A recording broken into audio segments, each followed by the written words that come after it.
Hey, what's happening, family? It's your man, Mark Black. You know what time it is. Welcome to Sucka-Free Saturday. I am glad to have all of you. I have an admission to make right from the get-go.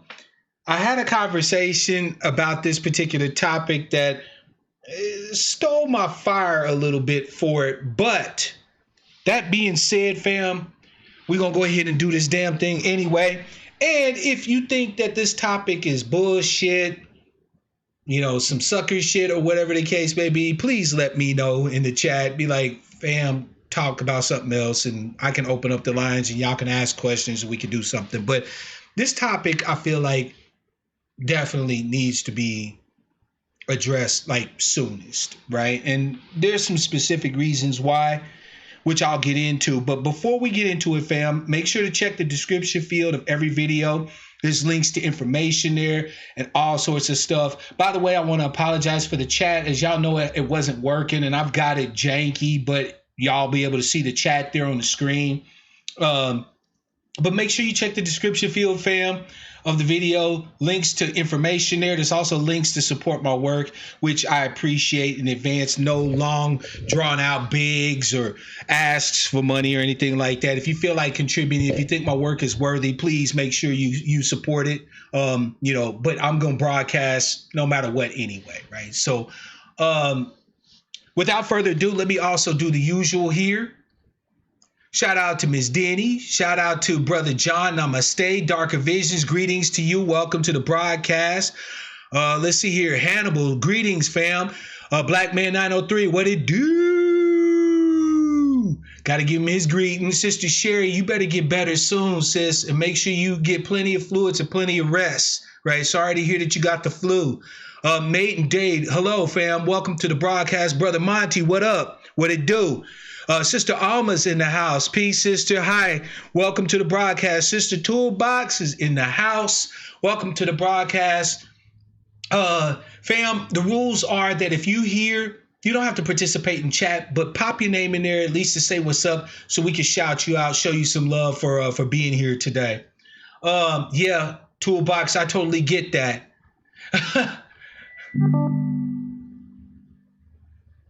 A little confidence boost. You are amazing and always bring that fire. Thank you so much, Ms. Denny. I really do appreciate that. By the way, Unsunken One Piece, fam, welcome to the broadcast.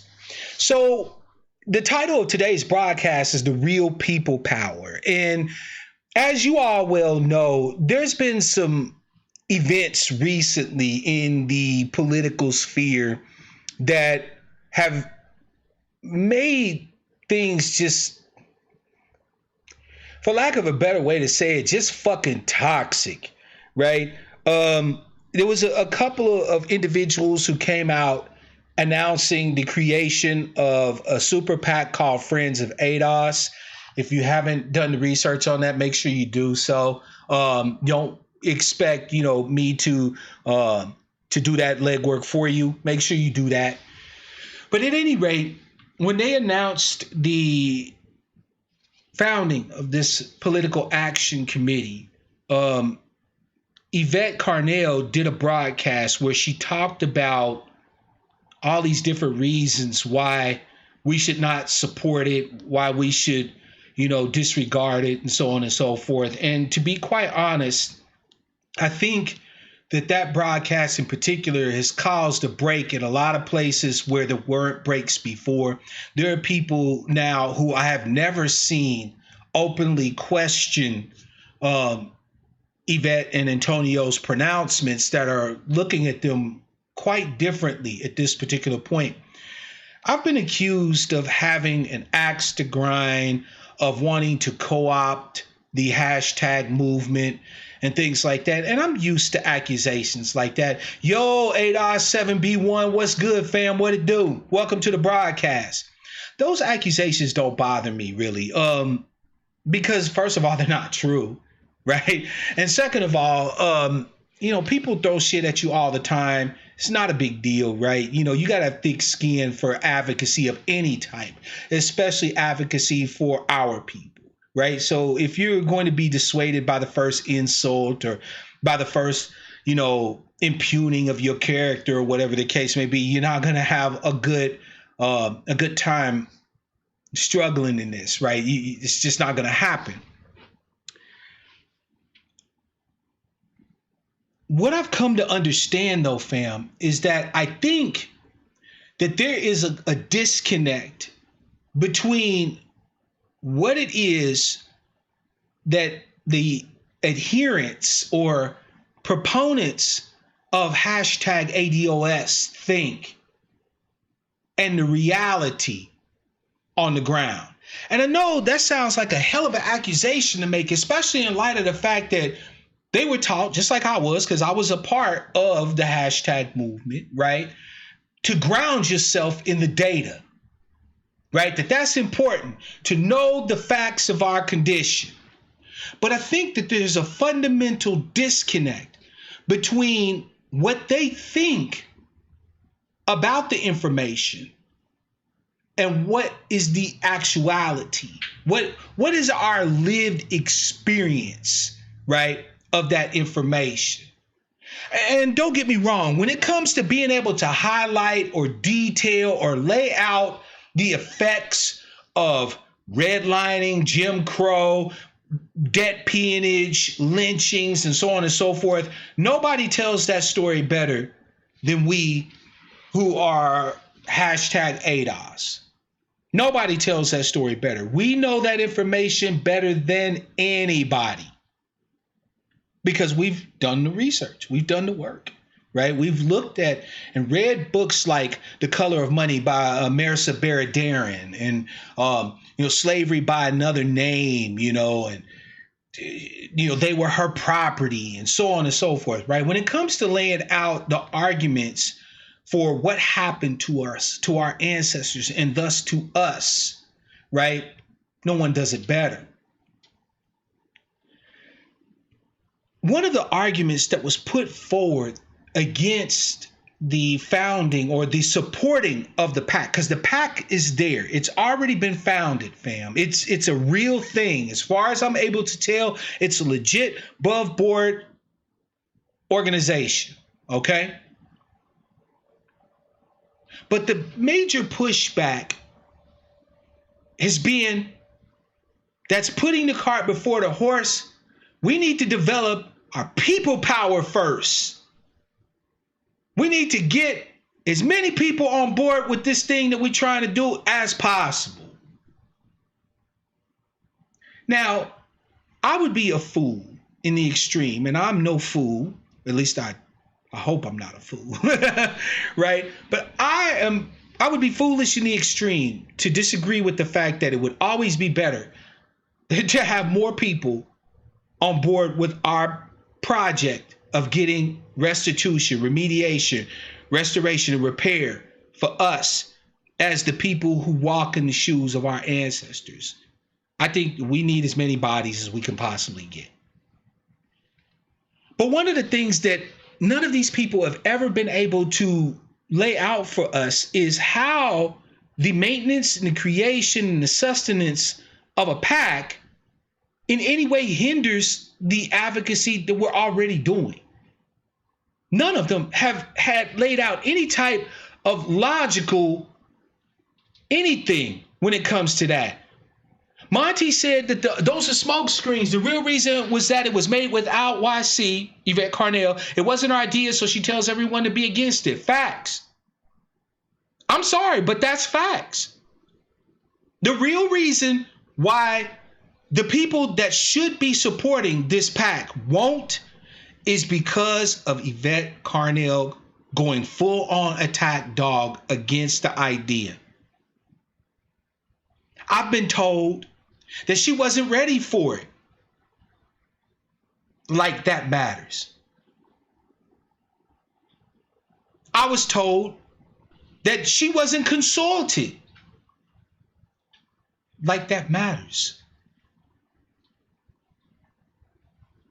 There's been no logical anything that dictates why we can't do both, why we can't walk and chew bubblegum at the same time, except the same tired ass arguments about we have no wealth, which is not true. The data does not say we don't have any wealth. It says that we have very little relative to our white counterparts, and that is due to historical disadvantages that our people were placed under. The history is clear on that. But we are not a wealthless people. You know, our argument stands just fine without hyperbole. We don't need to gild the lily when it comes to laying out the basis for our justice claim. It's unnecessary. All the evidence is there. Right? All the evidence is there.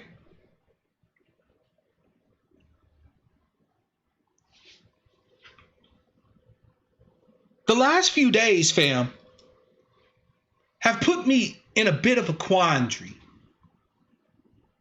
Because I've repeatedly talked to you guys about spirituality, faith, and stuff like that. And you all know my position. I am an atheist. I have no belief in any God or gods, right?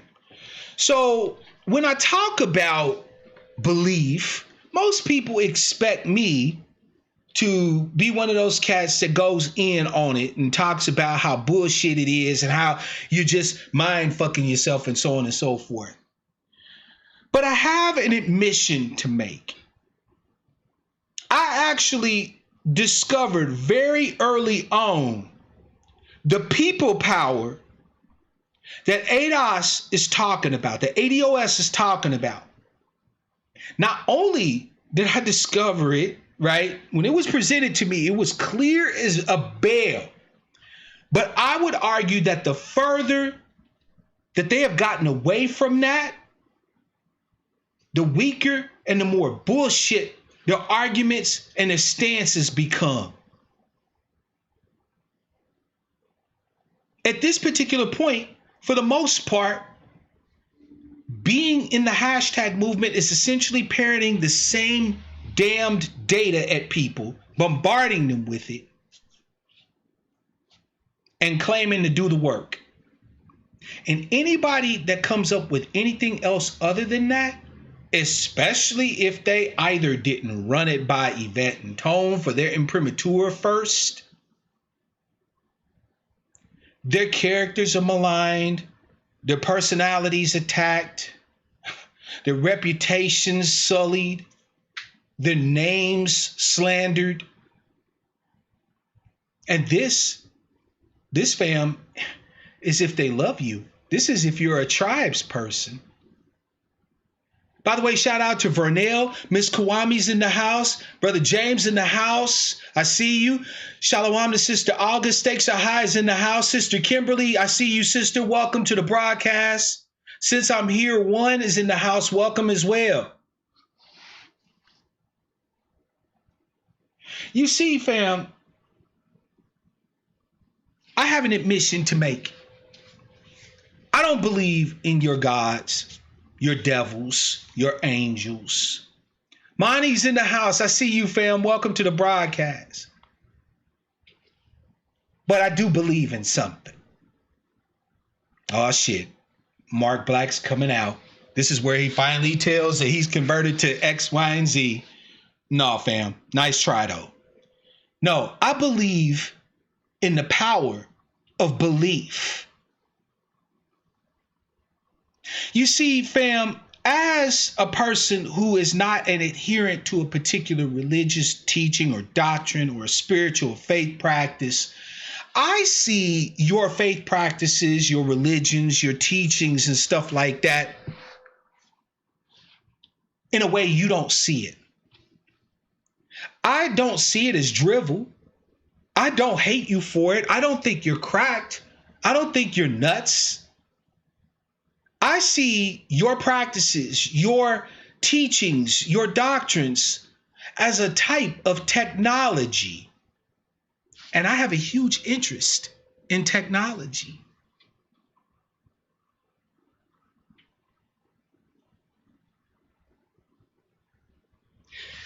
Here's what I want you to understand, fam. One thing that you can say for a certainty about our struggle here in the United States of America is that every major battle that has ever been fought between us and the rest of America, any victory we've ever gained came down ultimately to belief. We are always the ones that believe hardest. So today, fam, we're going to talk about the actual thing that gave ADOS the engine to drive them to where they are so far. And the one thing that can ultimately mean its diminishment the more you turn away from it. I was there, been following the both of them, Yvette and Tone, the so-called thought leaders, so-called founders, right? I followed them for years. For years. So I was there at the beginning when hashtag ADOS became a thing. I rode loyal on everything that they've tried to do up until very recently. So don't question my bona fides. Don't impugn my character by sitting here trying to say that I have some agenda to take Yvette and Tone down. I don't, because I don't lift them up. I never did. You can't take down somebody you never elevated.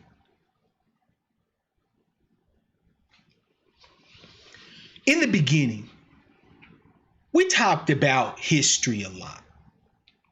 And we talked about how history relates to politics today. What Yvette and Tone call Politics 101. Lot of good motherfucking broadcasts, by the way, fam. Lot of good stuff. Lot of good stuff. We talked about the different vehicles that the United States has used to keep us in this bottom place. This bottom cast, if you will. By the way, shout out to Adrian and Brother Charles. I see y'all, fam. Welcome to the broadcast. And Brother Andre.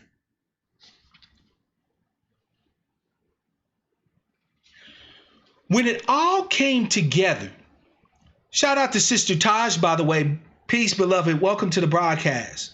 When it all came together was when Yvette and Antonio brought forward a story that linked us together, not as just random ass Negroes, but as people who share a unique and distinct lineage, a unique heritage, and a unique justice claim on this country that nobody else has.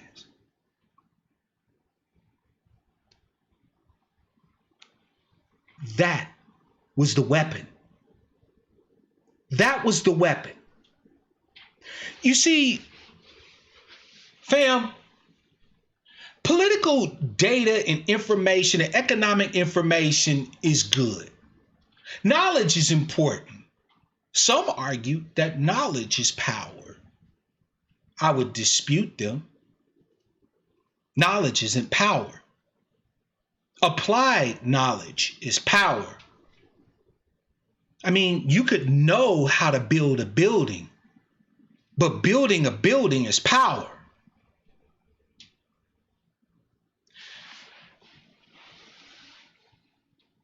When I embraced the name ADOS, the American Descendants of Slavery,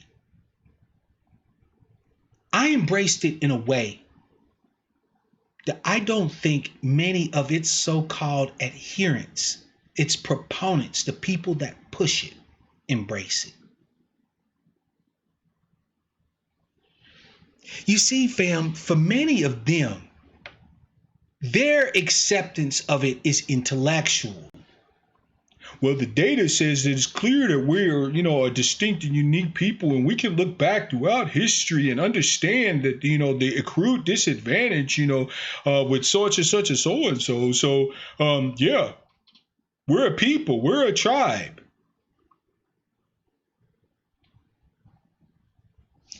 I didn't embrace it that way.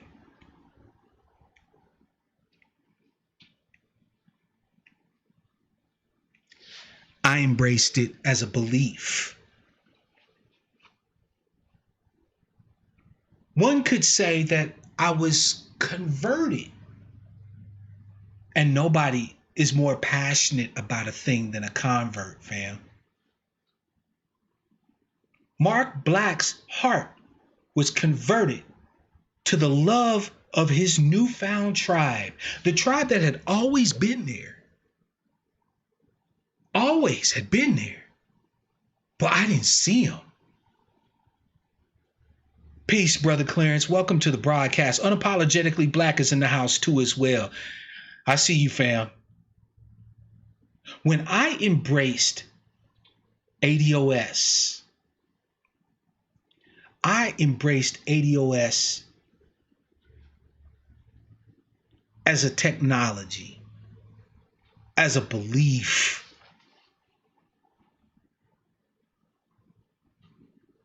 Now, technology, fam, what is technology? Technology are tools, methodologies, systems, institutions that we put into place to compensate for a perceived lack as human beings, right? You don't have claws, so you use a knife. That's technology, right? You don't run very fast, but you build cars, and that's getting you faster, right? You don't have much hair or fur on you, right? So you make clothes. Technology. So what technology is belief designed to compensate for, to overcome? Shout out to Easy Be Easy. Shout out to Brother Black Dollars, aka Travis. Or I'm sorry, Brother Travis, aka Black Dollars. And shout out to Clarence. So, fam, belief is the technological tool that we use to compensate for our lack of connection, for our lack of ties to another being. There is a technique, fam, that I have long studied, that I've gained access to through the use of this hashtag, the use of this designation, through everything, all of the connotations that comes with this hashtag, with this designation as the American Descendants of Slavery, that many of the so-called adherents to the hashtag movement have not. This does not make me better, which is why I'm talking about it, because I want them to understand where the true people power lies.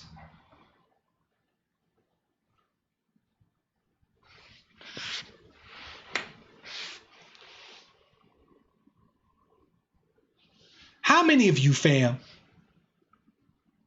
when you think about our history, right, as a people, when you think about our history, how many of you are able to be there?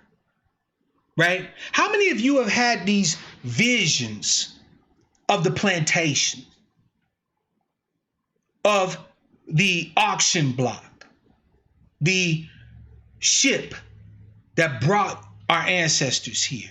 How many of you have had experiences like that? Pop a one in the chat if you've had an experience like that. When you've had an experience where pondering upon the history, the circumstances, the situations that our ancestors had to face, that you've had moments where it seemed like you were right there. We got one, Sister Adrian. I'm raising my hand. That makes two. Let me raise my other hand since you can't see it. Brother Clarence, easy be easy, right? Have you had those moments when you think about what happened and fam, you can feel the lash? Your heart racing 200 beats per minute. Sister Taj said perhaps a couple of times, right? Fam, you didn't know it,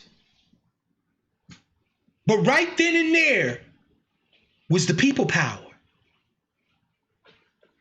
Easy be easy said, I can feel the anger, right? Black man said, Roots was crazy to me, right? When you see something like 12 Years a Slave, it hits you in a way that no one else in that theater feels.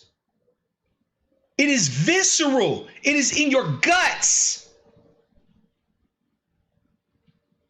Sister August said, I have envisioned that many a time. I know it, sister. I know it. You know how I know it? Because when you have those visions, when you can see, it changes you. The real people power of hashtag ADOS will not come from numbers. Numbers help. Do not get me wrong. Numbers help. But the real people power is through the capability given to us by Yvette and Antonio to be able to invoke our ancestors.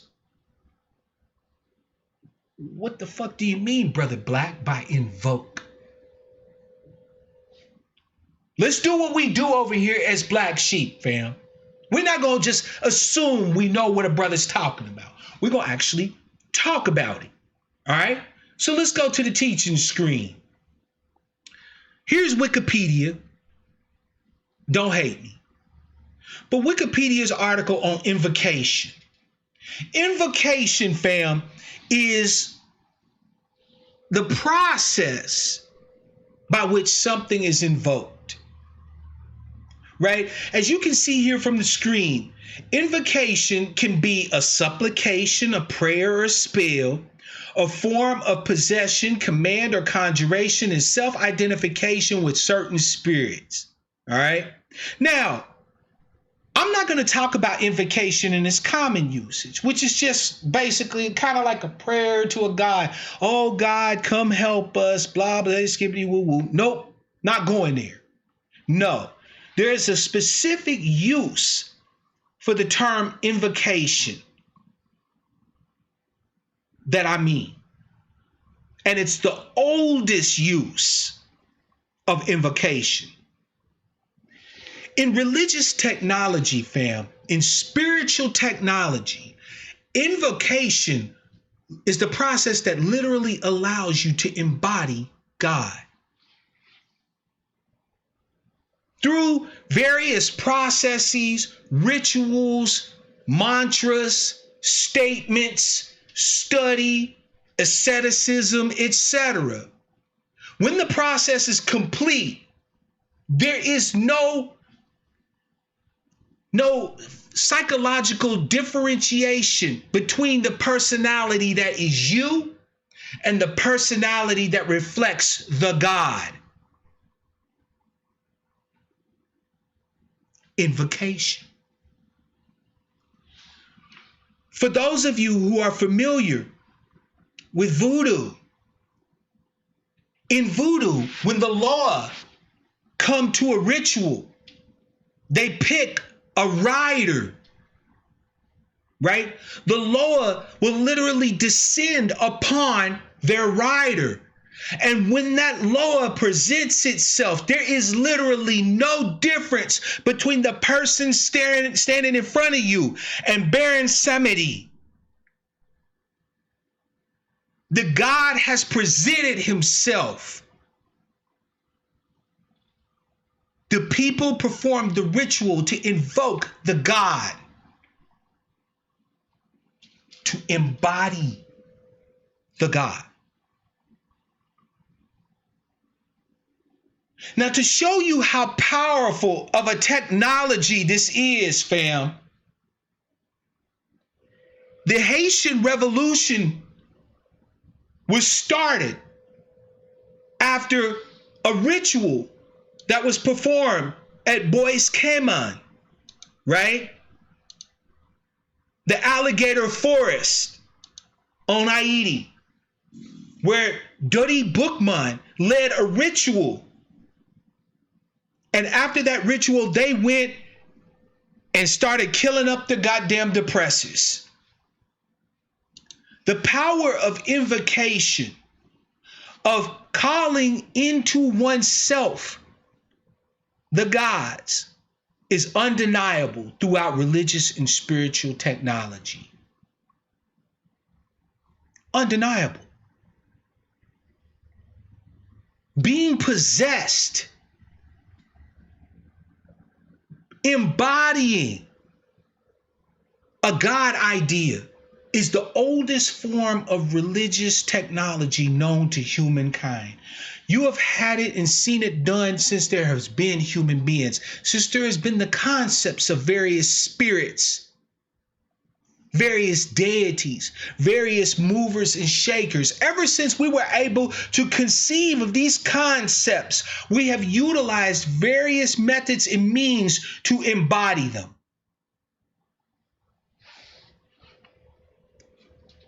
Now, why do we do this, fam? Why do we do this? Why is this important?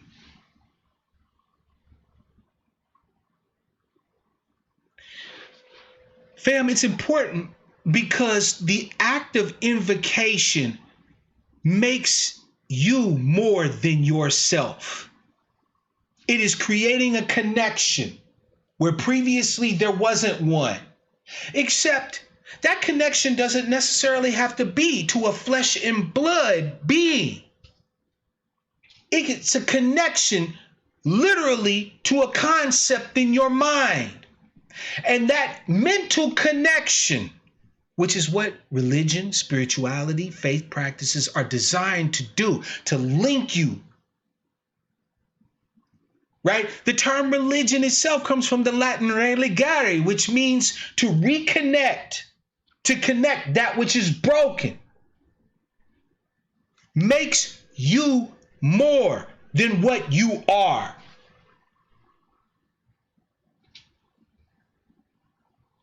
There's the people power.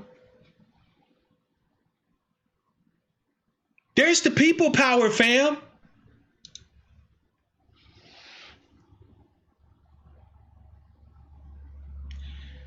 When I accepted this designation, the American descendants of slavery, along with it came the capability of being able to invoke my ancestors, all of my forebears, all of them,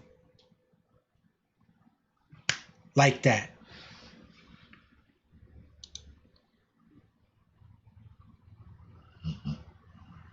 You know, fam, what's really interesting about invocation is also used to be able to grant authority to an undertaking. Yep. Whenever you use invocation, you are calling on a power greater than yourself to lend its power to your aims, goals, efforts. And this is common all throughout people's spiritual walk. Christians say it all the time. If God be with us, who can stand against us? The Muslims say that if you do things in the name of Allah, they cannot fail. We know, fam, that when you invoke the authority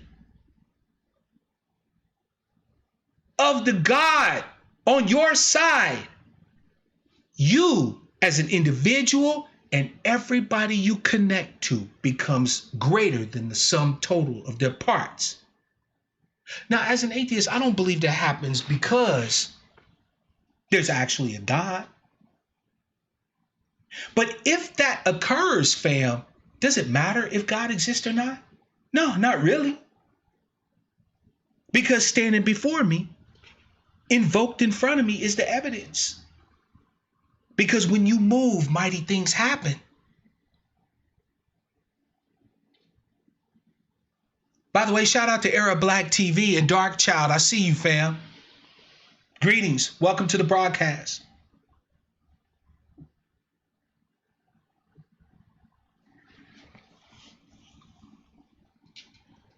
I literally, every single act of advocacy, am invoking my ancestors, their rage, their pain, their anger at the injustice. Whenever I speak before you, I am the bearers of lashes, the victims of rapes, the sufferer of humiliation through trading like I'm property. Let me tell you something, fam. When I advocate for our justice claim under this banner of the American descendants of slavery, it ain't just me advocating for it, fam. My ancestors are all with me. And if they be with me, then who the fuck can stand against me? Who do I have to compete against? Compared to my belief in my lineage and the power that comes with that, and compared to the belief in the power of my heritage and the understanding of my history, how can Mike Bloomberg compete with that?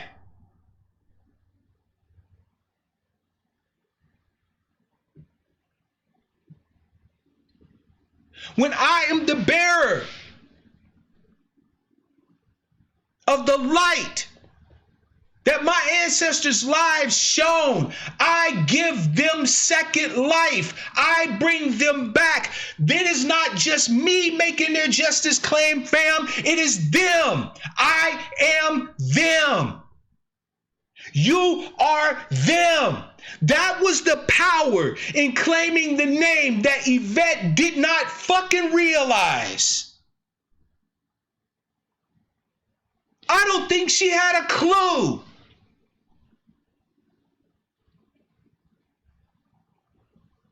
You know how I know, fam, that that's the case? Because every single one of us who have claimed the name, every single one of us who evokes our ancestors, every single one who calls our ancestors to live within us, every single one of us who gives them second life, ain't talking about what we can't do. We're talking about what can we do. That shit drives you to action, fam. If your ancestors were able to rise up out of their graves right now and to walk amongst you, the shit they would be telling you to do, fam, you would think they was crazy. You'd be like, God damn, y'all are going hard in the paint. If your ancestors could have life again right now, they would be telling you 100%, 10 toes down to fucking fight with every tool, by any means, with everything we got. It don't matter if we're relatively wealthless. If we got a penny, that penny needs to be in service to fighting for our justice claim. It doesn't matter if we suffering from psychological trauma through dragging bullshit off of the plantation and through years of media fuckery and all this other stuff. It doesn't matter. The healing is here. The people power, the savior that we have been waiting for, Yvette Carnell and Antonio Moore gave us, and they don't even realize that they gave it to us. You've been waiting on a leader. You've been waiting on somebody to come and deliver us from this evil bullshit. And I tell you the truth today, fam, we already have been given the leader that we need. Alma, try refreshing, sister. Hit F5 if you're on your computer, or try refreshing the stream.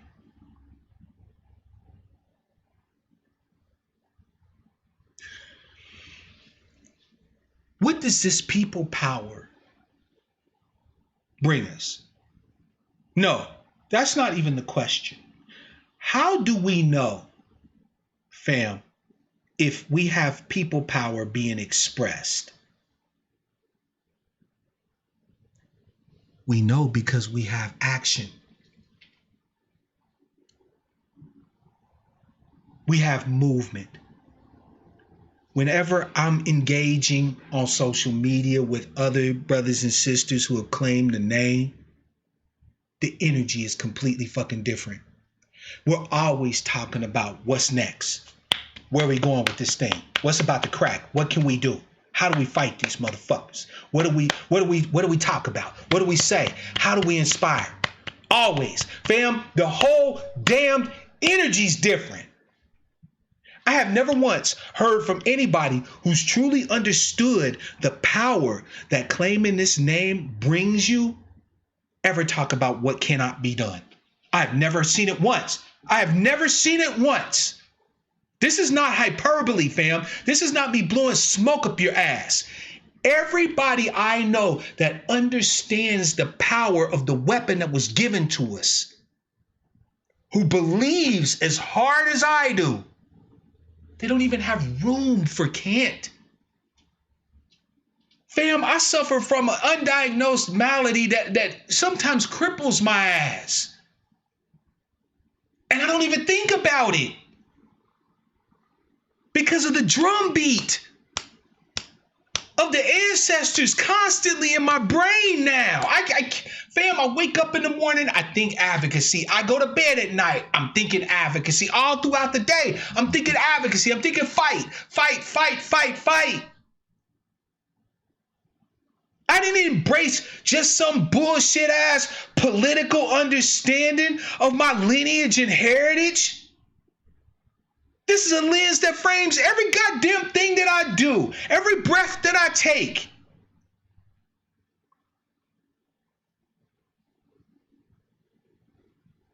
That's the people power. But where do you see that in the hashtag movement at this point? I saw a sister that I know is a writer. I ain't gonna name her, but she knows who she is. I saw a sister who was a writer for hashtag ADOS, that simply because she tried to correct Antonio Moore on some data that he presented, found herself blocked by him. No rhyme or reason. Just because he made a mistake, which human beings are prone to do. And she said, no, brother, it's this. Block. Don't worry about it, sister. You stand in good company, because many of us have been blocked by this motherfucker.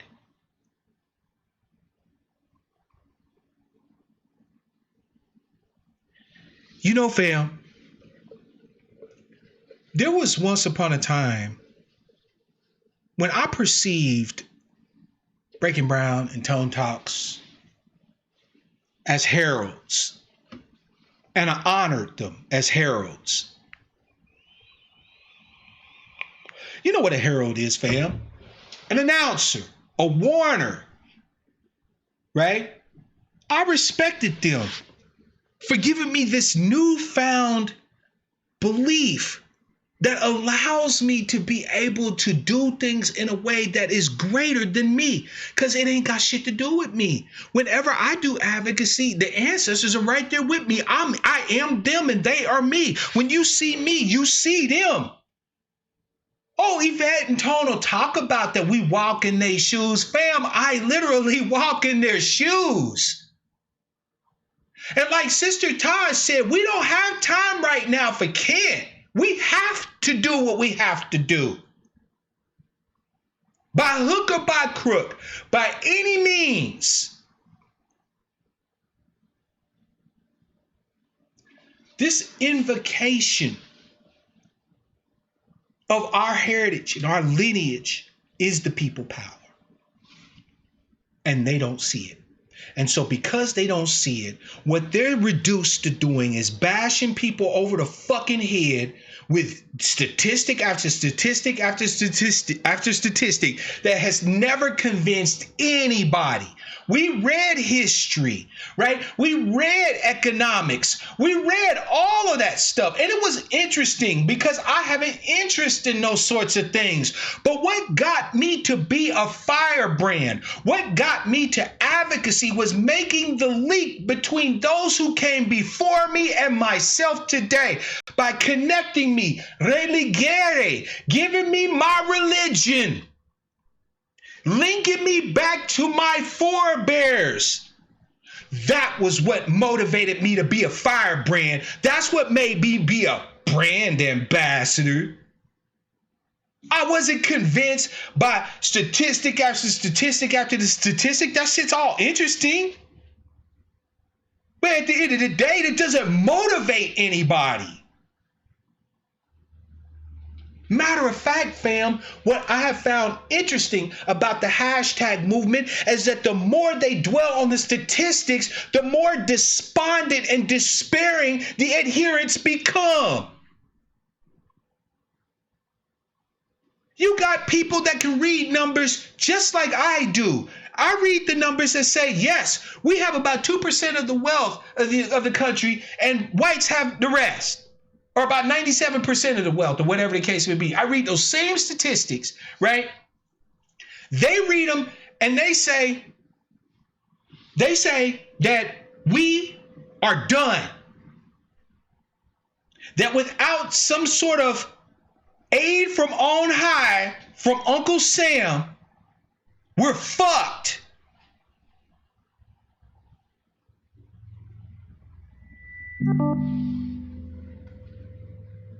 Appreciate this show today, Brother B, especially after you threw down all day.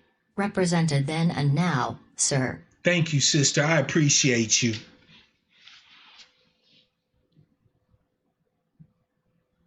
They say, the data suggests that by 2053, without any change in our economic condition, we're facing an economic collapse where the median wealth of us, as specifically as a people, will reach zero. Okay, 2053.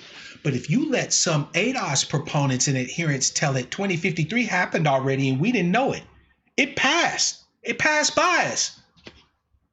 Because every idea, everything that comes up that's actually action that will drive us to do something is shut down.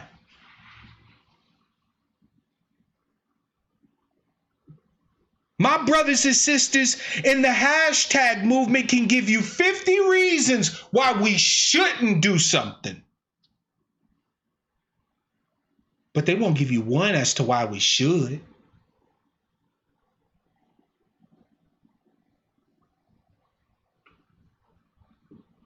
They won't give you one as to why they should. Why we should. Brenda Smith says she was blocked for yep, she is. And it is completely unnecessary. Look, fam, you know, one of the things that the ancestors has showed us is that our tie together as a tribe and the love that we have for each other, or that we should be having for each other, does not require unanimity. We are not all having the exact same lived experience as the members of our lineage, of our heritage in this country. Some of us have a little bit better of a position than others. Some of us were born in the mud, right? Some of us are born relatively upper crust. They're going to experience much the same, but not exactly the same. So it doesn't require that we have unanimity. We don't need to have the same thought process, but what we need to have is the idea that the tribe, that our connection to our ancestors and to each other is greater than anything that can happen to us individually. You notice that all of the arguments that the hashtag movement makes towards us is all about the biggest fear that they have, which is individualism, right? All of their comments that they make towards us about being aspirational, about being bootstrappers, about being do-for-selfers, right? Their biggest fucking fear is an empowered polity, an empowered tribe. Do you know why, fam?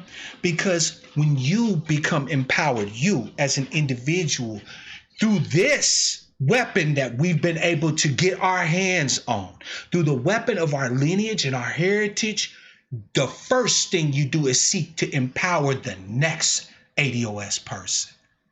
When I bought into this, when my belief became so powerful, fam, that I eat, sleep, shit, breathe, live, advocacy, the very first thing it did was drove me to come look for you.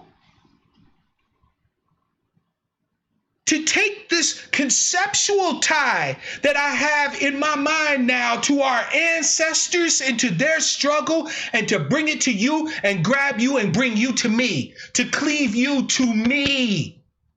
Not because I want to boss you, not because I want to become a new fucking gatekeeper for you, but because you and I are greater with this new narrative, with this new belief.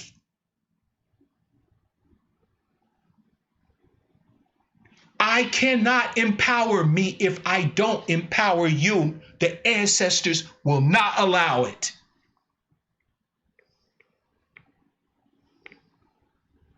And what's happening now is that rather than being the heralds of the good news, the evangelion, right? The good news that salvation is here for ADOS people, that with the tie to our lineage, the understanding of our heritage, this unique justice claim and cleaving, reconnecting to each other, that we will become indomitable and we will have our due.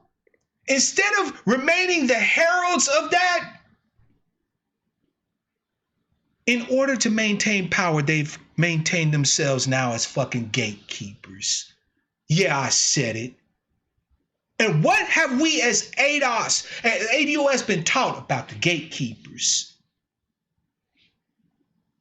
See, because of the conflation between ADOS, which is the designation of our people if you choose to accept it, it can be other designations.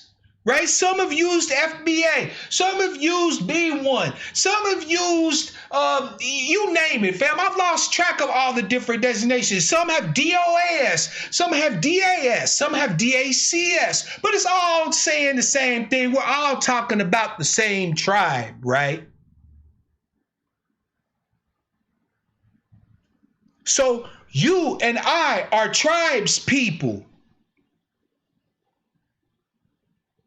We are a family bound together by unique lineage and heritage. Say that, MP. I will, Sister Kwame. If nobody else say it, I will. But they've conflated that with hashtag ADOS, which is at this point a dubious political movement of goals and aims which seem to be fucking arcane and can't be figured out by people that have brains.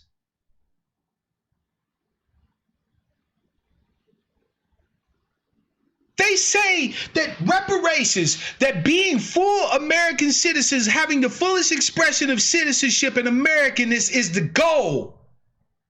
But as soon as you do anything toward that goal, you get fire, shade, and smoke. Why?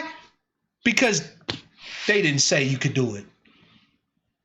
How effective is our advocacy going to be if we have to run back to Yvette and Tone every time for permission? It was never supposed to be that anyway. When you embrace this name, when you claim this lineage, it is not hard to figure out who your enemies are. When you invoke the ancestors, their trials, their struggles, you don't need to be told what advocacy looked like, because they will tell you what advocacy looks like. It looks like every damn thing you do, say, have, and be in their name.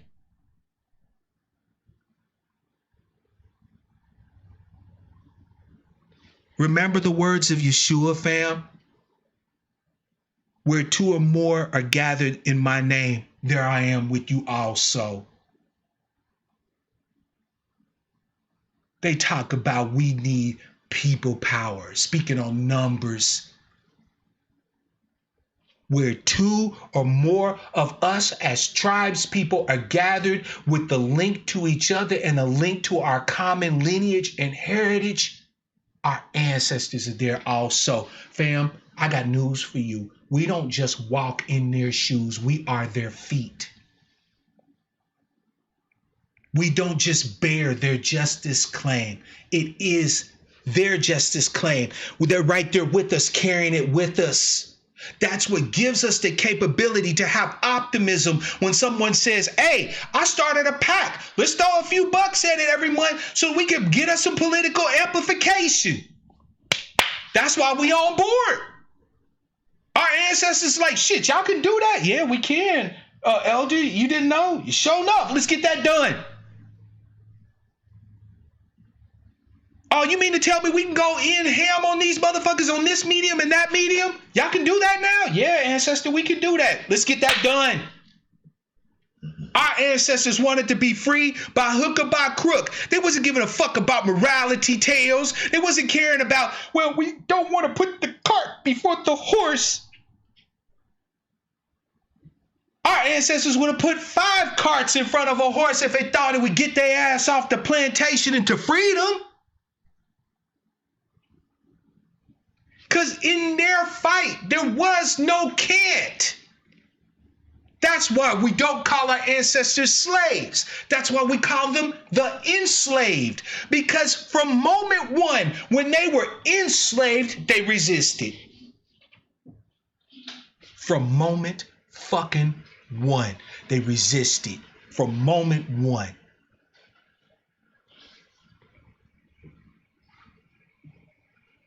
You want to talk about people power? My brothers and sisters who still support the hashtag movement? Well, there it is. There's the people power that your founders actually know about. You don't believe me? Yvette herself spoke on the people power at the ADOS conference. In her keynote address, she talked about how she used to be like a lost little child in the world until she found and accepted the link to her lineage. And she realized that she was not a homeless person no more, that she had a people, that she had a homeland, that she had a history, that she had a name. Fam, that was the most powerful shit Yvette has ever said on any broadcast anywhere. And it was the thing that brought as many people to this hashtag movement as it currently has. It wasn't no motherfucking data. It wasn't the numbers. Don't get me wrong, I'm not belittling the numbers. They're important to know, right? I tell people all the time, click those links in the description so you can get up on your knowledge so that you know why we do what we do and how to go about doing it. Knowledge is important. But knowledge doesn't motivate. But invoking the spirits of my ancestors, my forebears, does motivate.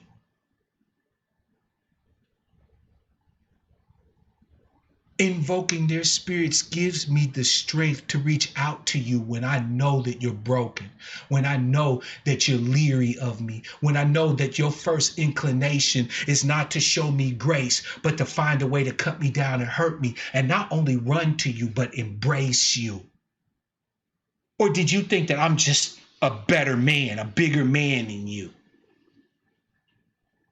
Invoking and claiming the name is what allows me to be able to say, you know what? I don't have to have that fam agree with me in order to back they play.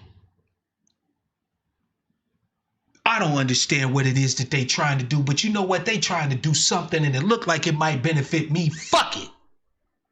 If I can't do nothing but give it some damn lip service right now, they got that. No questions asked. Hell, fam, at the conference, the undercard, the subtitle of the conference was Claim the Name. The message was right there and people still fucking missed it. They still uplift Yvette in tone. I don't even know what the fuck they're supposed to be right now. Are they gurus or like, what are they at this point? They've given them the title of the founders?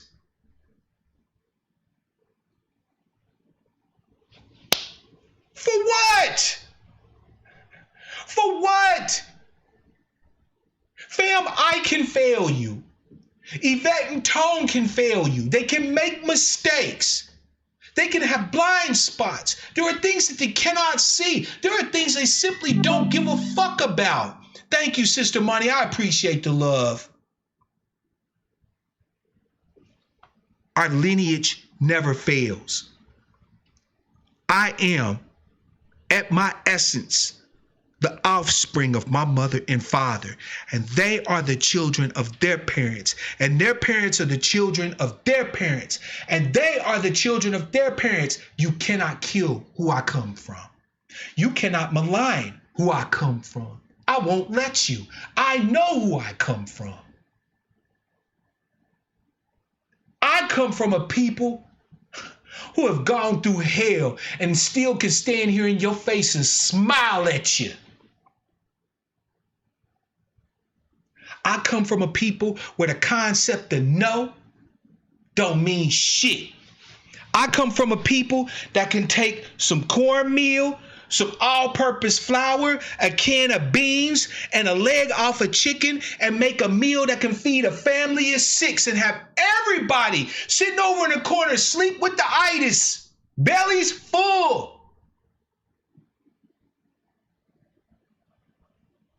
I come from a people that when there's economic downturns and all they got is stones laying around, or find a motherfucking way to make stone soup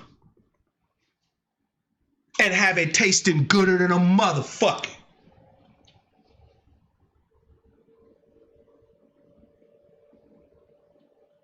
The people power of hashtag ADOS was right there in the tagline, claim the name. And I know which one of you have not claimed the name, because it's evident in your lack of ability to appreciate by any fucking means necessary every action that our brothers and sisters are taking to press home this justice claim. I can see it every time you keep telling us that we can't when we're trying to say we will. I can tell it every time when you see the energy is completely different amongst the people that have claimed the name. We are different religions. We are different social classes. We are different communities. We have different flaws, foibles, ailments, and all of that. And yet every single one of us who have claimed the name, when we see each other, when we talk to each other, it's, hey, beloved tribes person, tribe sister, tribe's brother. What's up, family? What can I do for you today? How can I help you? You need inspiration? You struggling right now? Fam, let me lift you up. Do you know who you come from? Do you know who we stand with? Who rides us? We got you, fam. You just lost your job. We got you. What can we do to help? These Negroes who ain't embraced the name, who ain't really truly claimed the power, the name, the weapon. You can always tell who they are. Because they're the ones that'll commiserate with you but won't do shit to help you. Well, I'm not giving no money to no PAC, but I'd love to see y'all be a success. I ain't giving you nothing, but good luck though. See how well you doing without me, key. How we supposed to be tribes people when you looking to see me fail? You're not even helping out and we fail. And then getting at me later when we make a mistake, right? Or we have something that don't go our way, right? At least I could understand that. You ain't put in shit on nothing yet, except a bunch of questions, a bunch of bullshit, sitting there waiting to see us fail. Fam, explain this to me. How is that political advocacy? How is that empowering you? I want to know, how does hashtag ADOS empower you by telling you, oh, you gonna fail because we can't call it? How does that empower you? And the reason why I'm asking, how does it empower you, is because what they have failed to understand, that empowering you is empowering them. Their obsession with this idea that we might somehow aspire to actually get our asses out of the situation that we and our ancestors could continually find ourselves in, that's just anathema to them. It's almost as if they want to hold on to the story because they get more inspiration from being the downtrodden, the broken, the bottom cast. Like, I get that might all be true, but why would we want for anything sacred, holy, and true for that to remain the case? Why wouldn't you, if you understood the data or at least interpreted in a way that was empowering, why would you not want to see brothers and sisters sitting around coming up with ideas and shit to do that you can throw your resources, your time, your energy behind, instead of wasting it sitting here in despair and depression and spinning your motherfucking wheels? Why wouldn't you want that? So fam, you gotta ask yourself some hard questions today. Why would you continue to think that they even understand the people power available by claiming the name? Why would you still consider them the authority on this? I'm not an adherent to their political philosophies, and I've not hidden that. But I've also never disrespected them. But at this point, I can't even say that I look up to them anymore as authoritative in much. Authoritative in what? I need their permission to advocate. I need their permission to try to do something to the benefit of my people and to help lift us up so that we can press home for this motherfucking justice claim that my ancestors drive me to. Where are they the authority at this point? What are they saying? That first of all, we can't learn for ourselves, right? We can't read the data. We can't read the reports for ourselves. What are they saying right now that's inspiring? They poo-poo inspiration. Matter of fact, it seems like to me that the hashtag movement goes out of its way to discount inspiration. These niggas just don't understand the reality of our circumstances, because if they did, they would be just as fucked up and depressed as we are. No, fam, I understand the ramifications of the data, which is why I have claimed the name, and that shit has lit a fire in me like you would not believe. We got the same information, different interpretation. You see that we need a miracle. I say that we are the motherfucking miracle. Every person that claims the motherfucking name is the miracle. Every person that wakes up harkens back to their ancestors, have that moment where they invoke them, where they put them right here where they belong in the pride of place, where there's no difference between looking at you and looking at our ancestors. Every one of them is the miracle we've been waiting for.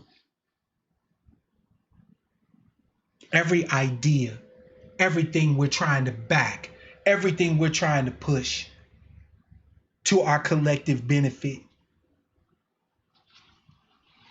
That's how you know.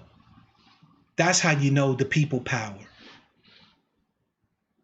Ask yourself, does hashtag ADOS still have that?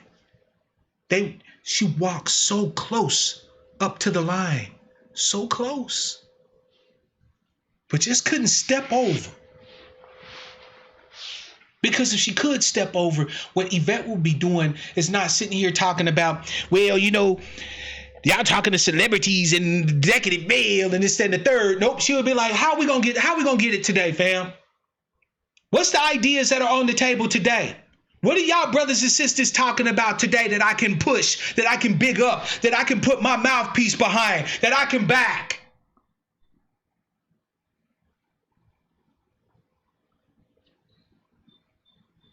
That's how you know. Instead of sitting here seeing agents of chaos everywhere you look, instead of sitting there pointing the finger at everybody saying, oh, you're trying to co-opt the movement and you're grifters and you're trying to make money off the backs of a people that ain't got no money. I can't believe she had the nerve to tell us, don't give money to anybody who wants it. You ain't turning down no motherfucking bread. I'm not going to turn down no bread. Because I know that the advocacy I need some bread to help me to do that. And if my people love me enough to throw some coins my way, then I'm going to love them enough to produce the finest content, the finest advocacy, where we're not continually focusing on the data, right? But on solutions that information drives us to. I'm sick of talking about what we can't do. And if that means that I'm some aspirational ass Negro who's just looking to catch black people up in another trick bag or whatever the case may be, I only have 2 words for people who think they know my character enough, who think they understand my motivations enough to say such things about me. If that's you, and if you think your brother Mark Black is that guy, I only have 2 words for you. Fuck you. 425-296-1980 is the number, fam.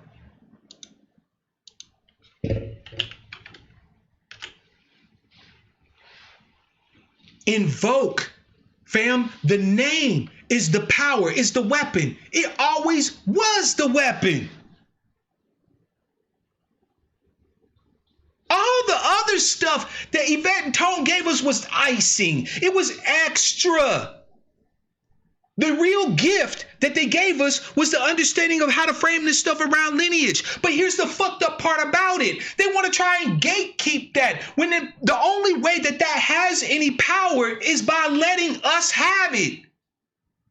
Everybody talk about Yvette and Tone is so selfless for the work that they're doing. No, they're not. First of all, they're black folk too, so they're interested parties in this shit. Second of all, how would they get any power if they held back the framing of lineage and heritage and shit like that? How would that benefit them?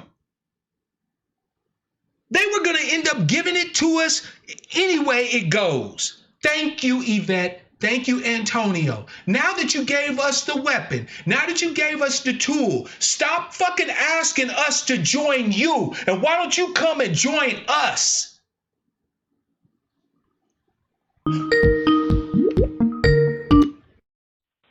Calling from 301, it's your man Mark Black. What's your name, where you calling from, and what's on your mind? Make sure you turn me down in the background, by the way, too, fam. We want to make sure good call quality on the broadcast here. Hello, Black Sheep. Hello, Brother Elder Richard. How are you, sir? I was hoping to hear from you, fam. Go ahead and drop them gems on us. I know you want to. Okay, this is Brother Richard from the DMV. Okay, I would be one that, let's take let's take a journey through history for a few minutes, and let's come up to today. Go ahead, Brother Elder. The Okay. floor is yours, man. Let's take a journey. Let's go back to what Dr. King had to say, and where do we go from here? He did state that our history, no immigrants, no other people in this country has had a history that is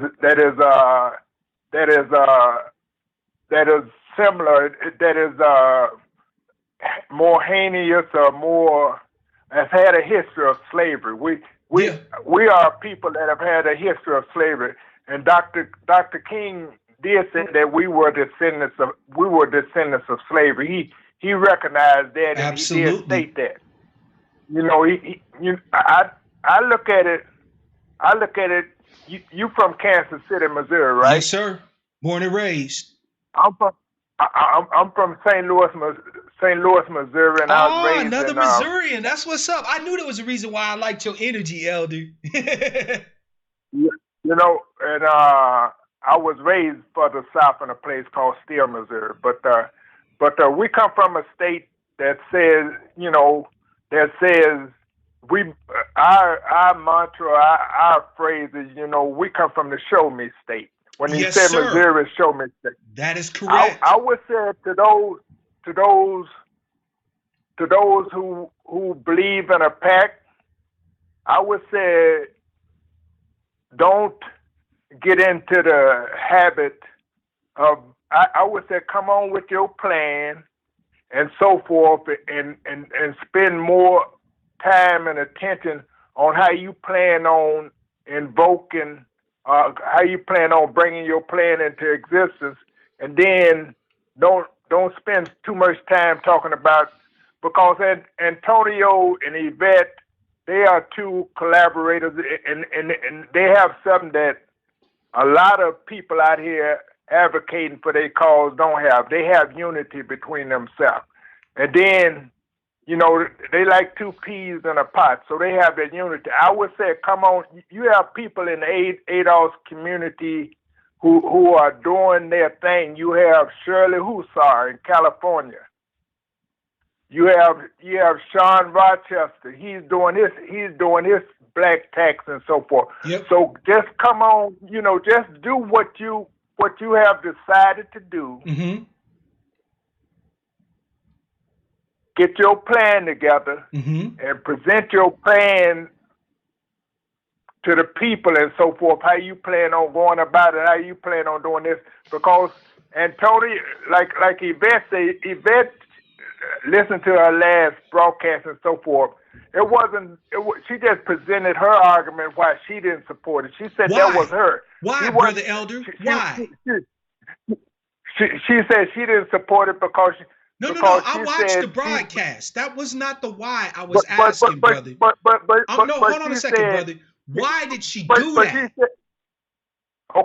She said that she believed that once you go into the room to advocate for your justice claim, if you have enough people power behind you, which will be more effective than having more so than a pack. In other words, she want to go the route of people power.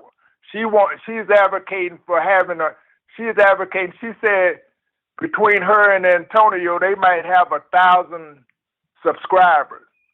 She said if she could get 1 million subscribers, or you could get 1 million subscribers, or Shirley Hussar in Los Angeles or in California, she can get 1 million subscribers, or Sean Rochester could get 1 million subscribers, or those who are out here advocating for our Brother justice. Elder, let me ask you a question, man. Let me just ask you. No, because I heard the broadcast. Let me just ask you a quick question. Do you really truly believe that people who are interested in political advocacy for our tribe only are subscribed to, say, Black Outcast Media, Breaking Brown, Tone Talk, Shirley Hussar, etc.? Do you think that those are the only people that are interested in political advocacy for No, us? no. But this is what I'm saying.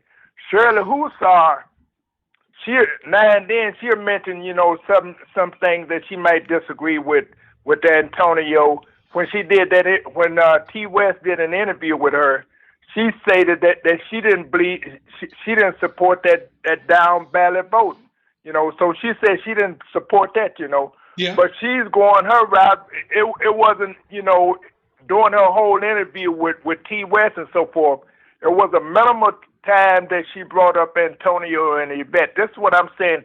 This is what I'm saying that I think would be helpful to you. You from Missouri, just show them how your PAC would be effective in advocating for our just Let cause. me explain something to you, Brother Elder. The brothers and sisters that actually started the PAC, right? Because there is an existing PAC called Friends of ADOS. Okay. They did it. They didn't talk about it. Okay. They didn't just say, wow, that's a great ass idea so that we can then have a debate on ideas. They put up their resources, their money, their time, their energy, their efforts, and they fucking did it. Right? So they did what Yvette and Tone claims that they want us to do, which is if you have these great ideas, you go out there and you do them. They did that. So instead of Yvette saying, wow, they did that, that's amazing. I'm not certain of the efficacy of just using a PAC, right? I still want us to do our advocacy the way we do it, but I think these brothers and sisters deserve a look, and that would have been the end of it. That would have been the end of it. She could have just gave it lip service. She didn't have to necessarily cut a check or nothing, but she didn't do that. She came out against it. Brother Elder, she came out against it. She did come out against it. And not only that, but you got to know. Yvette, no, brother, you got it wrong. Yvette said she didn't feel that she, from her own personal, this was her own personal way that she wanted to proceed. Bullshit. She's an influencer, fam. If she says something, Brother Elder, she's not just talking for herself. But you have to understand, fam, I don't talk just for myself. She said if people wanted to do that, do it. You're not going to get... You do 50 reasons during a broadcast, Brother Elder, as to why it shouldn't be done. And then at the end of it say, oh, but if you think it should be a good idea, go ahead and do it. Well, who's going to take away from that? Oh, well, maybe I should go and do it. She presented a point. She presented an argument why she wasn't in favor of a PAC right now. But then she did say, well, if you think you can bring forth, you can use a PAC to to advocate for your justice claim, then do it. That's what I said. Yeah, but the thing is, it's not just your justice claim. It's not us with the PAC. Doing our history. Brother Elder, it is not just a PAC advocating for their justice claim. That PAC is advocating for all of our justice claim. To say some shit like that is at best shady. Is Shirley Hussar advocating for our justice claim? Yeah, I would believe she is. From what I've seen from Shirley Hussar, I believe she's on the team. Yeah, would you think that? Do you think that Dr. Darity is advocating for our justice claim? I surely do, and I back him where I'm able to. Do you think that Dr. Claude Anderson is advocating for our justice claim? Absolutely. Okay, well, you got different people out here doing, advocating for our justice claim. So it doesn't mean that everybody's gonna come into agreement. Like I said, let's take a journey through history.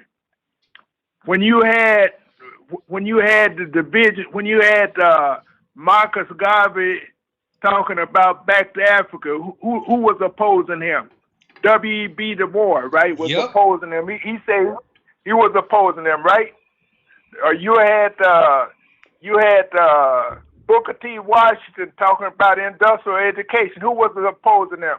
W.E.B. Du Bois, right? Yep. So he was more into political being. He was more into being more political, advocating for our justice claim than more so than and industrial or economic. It's funny that you mentioned but we've had W.E.B. this.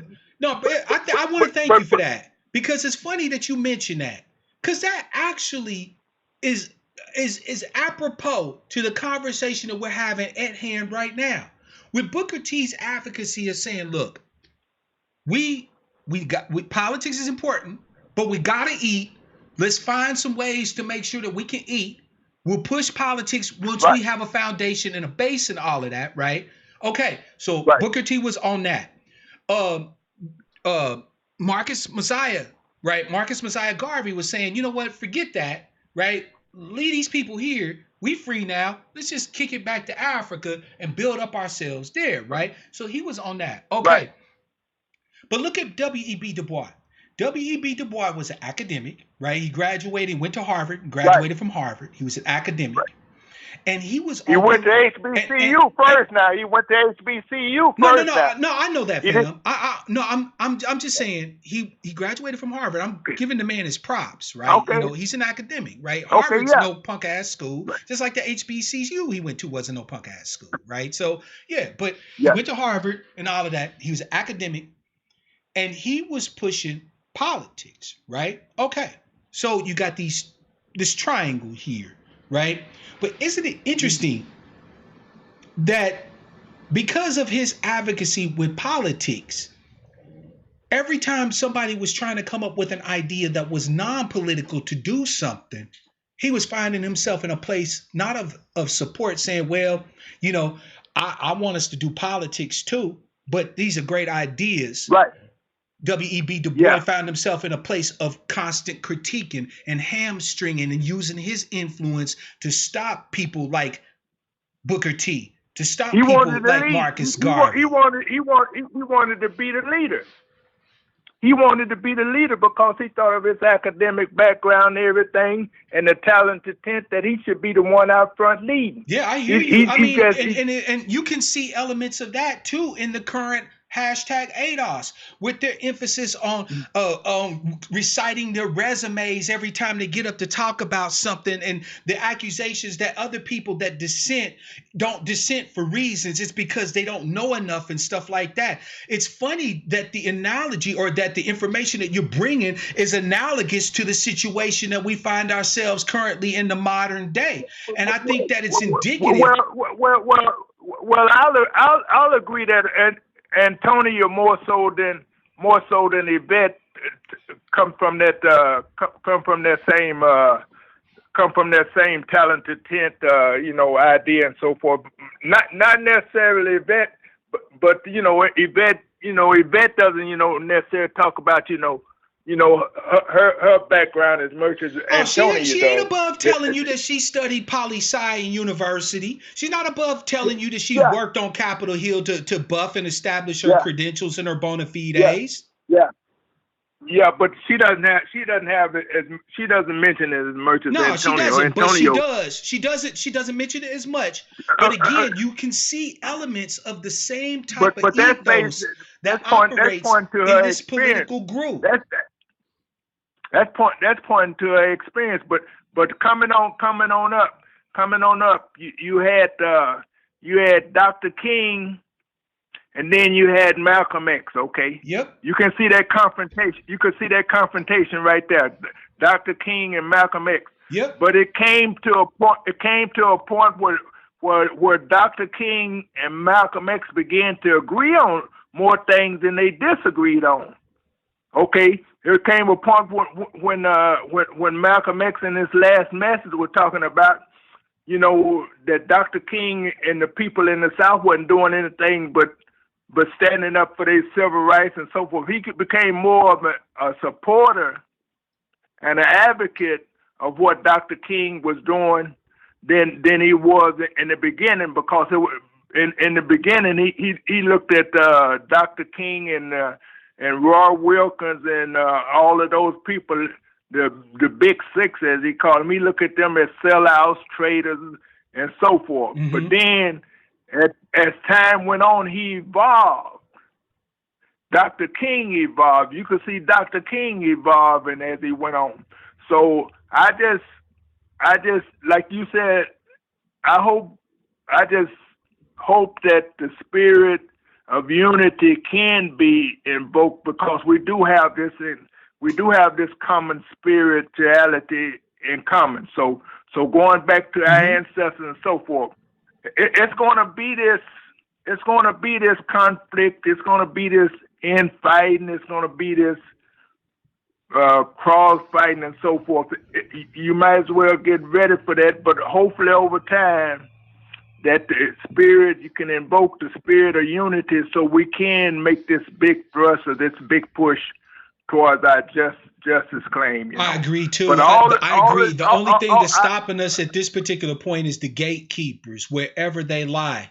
And I think that the gatekeepers is getting more and more exposed, regardless of how well they entrench themselves in our circles, in our councils, and things like that. I mean, in point of fact, it would not surprise me to see, ultimately that a lot of people that we've put stock in were actually working and acting as gatekeepers against our eventual unification, our eventual coming together around our lineage, our heritage, and so on and so forth. So I absolutely agree with you on that, Brother Richard. But my last point is that Dr. King, he began to incorporate SNCC. You had Stokely Carmichael, SNCC. You had various. Dr. King began to incorporate all of them into this movement and so forth. It wasn't. This is what I'm saying. The point I'm trying to make is that you're going to have this. It hasn't been this much thrust or this much emphasis put on our justice claim in history. I'm 71 years old. Okay, okay. I haven't experienced any push like this towards reparations in my whole life. I don't think you have either. No, I have not. The push is there. The push is there. And we have, and the spirit has been invoked and so forth. It's just, I would say go on with, I have no problem with contributing to a PAC. That's good to hear, I have fam. no problem. That is really good to hear. I have no problem with attending training sessions for ADOS to go along with their program. Absolutely. I'm not stuck. I look forward to a PAC being able to even give funds for that type of stuff, Brother Richard. That's what I'm saying. Like the people that are trying to argue against a PAC don't understand that a PAC isn't an either or thing. It's not either we do the PAC and no advocacy the way we've been doing it, or we do advocacy the way we've been doing it with no PAC. They're complementary. They're not mutually exclusive. They're not either or. They're both and. Right. We can do them both. Right. Dr. King has support from Dick Gregory to Harry Belafonte to James Baldwin to some of the big, to some of the people who was really, had a voice, or who was out there advocating with him, I'm gonna tell you something though, Brother Richard. The fact is that at some point, right? At some point, the people that are claiming to have these roles of leadership are gonna have to unite with the people. They can't keep calling us to them. The only way this is going to work is if they come to us. If we call to them and they come join us. And right now, that's not happening. You have people who are wanting to gatekeep and keep what little sinecures they have. And that is never going to be an opportunity for growth for us as a collective. It's just not. At some point, right? Especially me, but even me, right? If my people say, Mark, stop talking about this, stop doing that, get with us, I got to go with them. That's why I call us the herd. Yeah. So that was all I'm really essentially saying, Brother Richard, when it comes to Yvette and Tone. I mean, the fact is that stop calling us to come and join you. At some point, you gave birth to this thing and we shout you out, but you got to come and join us. Do you? And then, do you and do it the best that you can do what you believe how you can how you can advocate, or how you can support support the movement. Just do you I don't want to do and me. be I strong, want to do us. huh? I don't want to do me, brother. I, I want to well, do well, well, us. well, yeah, yeah. Do the collective, and do it the way that the collective, your collective, agree on doing it, and just be strong in that way. That's during apartheid. You had the ANC, but you also had the PAC and all of those. And I would It argue wasn't that that because they. of having all of those, it took them longer to get where the fuck they needed to go when they could have just said fuck the organizations, like the names and this, that, and the third, and just start doing something. Just start doing something with each other. Too many people trying to boss shit and not enough people trying to do shit. Yeah, well, you gonna have that, We it's don't just have to just have like that. That's the point, brother Elder. You the say that wheat, the wheat, as if the that's wheat, just the a wheat, the given. wheat, No, we the don't have wheat, to the accept wheat, that. the wheat and the tare will grow together. You just have to weed, you have to weed the tare out from the wheat, or whatever the I agree biblical with you. story That's says. what we're doing right now. Hopefully, is weeding is hoeing out the tares, the weeds. Brother Elder, I always Yeah. appreciate your input, man. Even Okay. when we disagree, because I know we're not gonna agree 100% on Yvette and Tone, but I love you. You're my respected elder brother. Yeah. I always appreciate your input Okay. and the wisdom that you bring to a situation. So thank you again for for the opportunity to Peace, chop my it up brother. with you. And you always welcome to call in, fam. Peace, my brother, and good fortune Good to fortune you to you as well, brother Elder. in your Peace to endeavor. you. Okay. Peace. Caller from Peace, my 909 is your brother. man Mark Black. What's your name? Where you calling Good from? And what's on your mind? Stakes is high calling from California. Brother Stakes, man, what's good, fam? A long time no hear from. I must have finally picked a topic you feel Yeah, like you could man. Yeah, elaborate I mean, on. and I'm gonna say this: you always tend to allude to, "Hey, family, I gotta eat." Right? That's your famous saying, or one of them, right? Yeah, That's one of your Mark Blackisms. yeah. So, with that being said, you acknowledge, the areas of activity, as the legal says, of economics. Mm-hmm. You acknowledge, you understand what that is. You're not begging for money. You're not scamming about it, but you're just saying, hey, there is such a thing as economics. There is such a thing as money, Yeah. as resources. You see what I'm saying? Yvette and Tone and black people in general, they just have this problem with money. You know what I'm saying? Mm-hmm. Like there's this thing of, well, we can't ask for no money because we're scamming folks, and Yeah, I heard that. we don't need It's no crazy, fam, money. how they think we instantaneously, just as soon as any type of money is involved, are gonna automatically Yeah, think about how to fuck everybody else out of the money.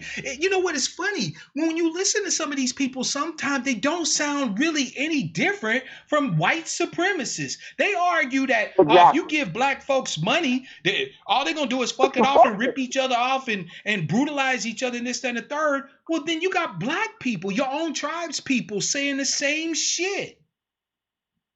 Right, But right. And if you have to be these comfortable with same folk money, had no like, problem with donating to Marianne Williamson, to Tom Steyer, right, to the DNC. exactly, So how the exactly. fuck?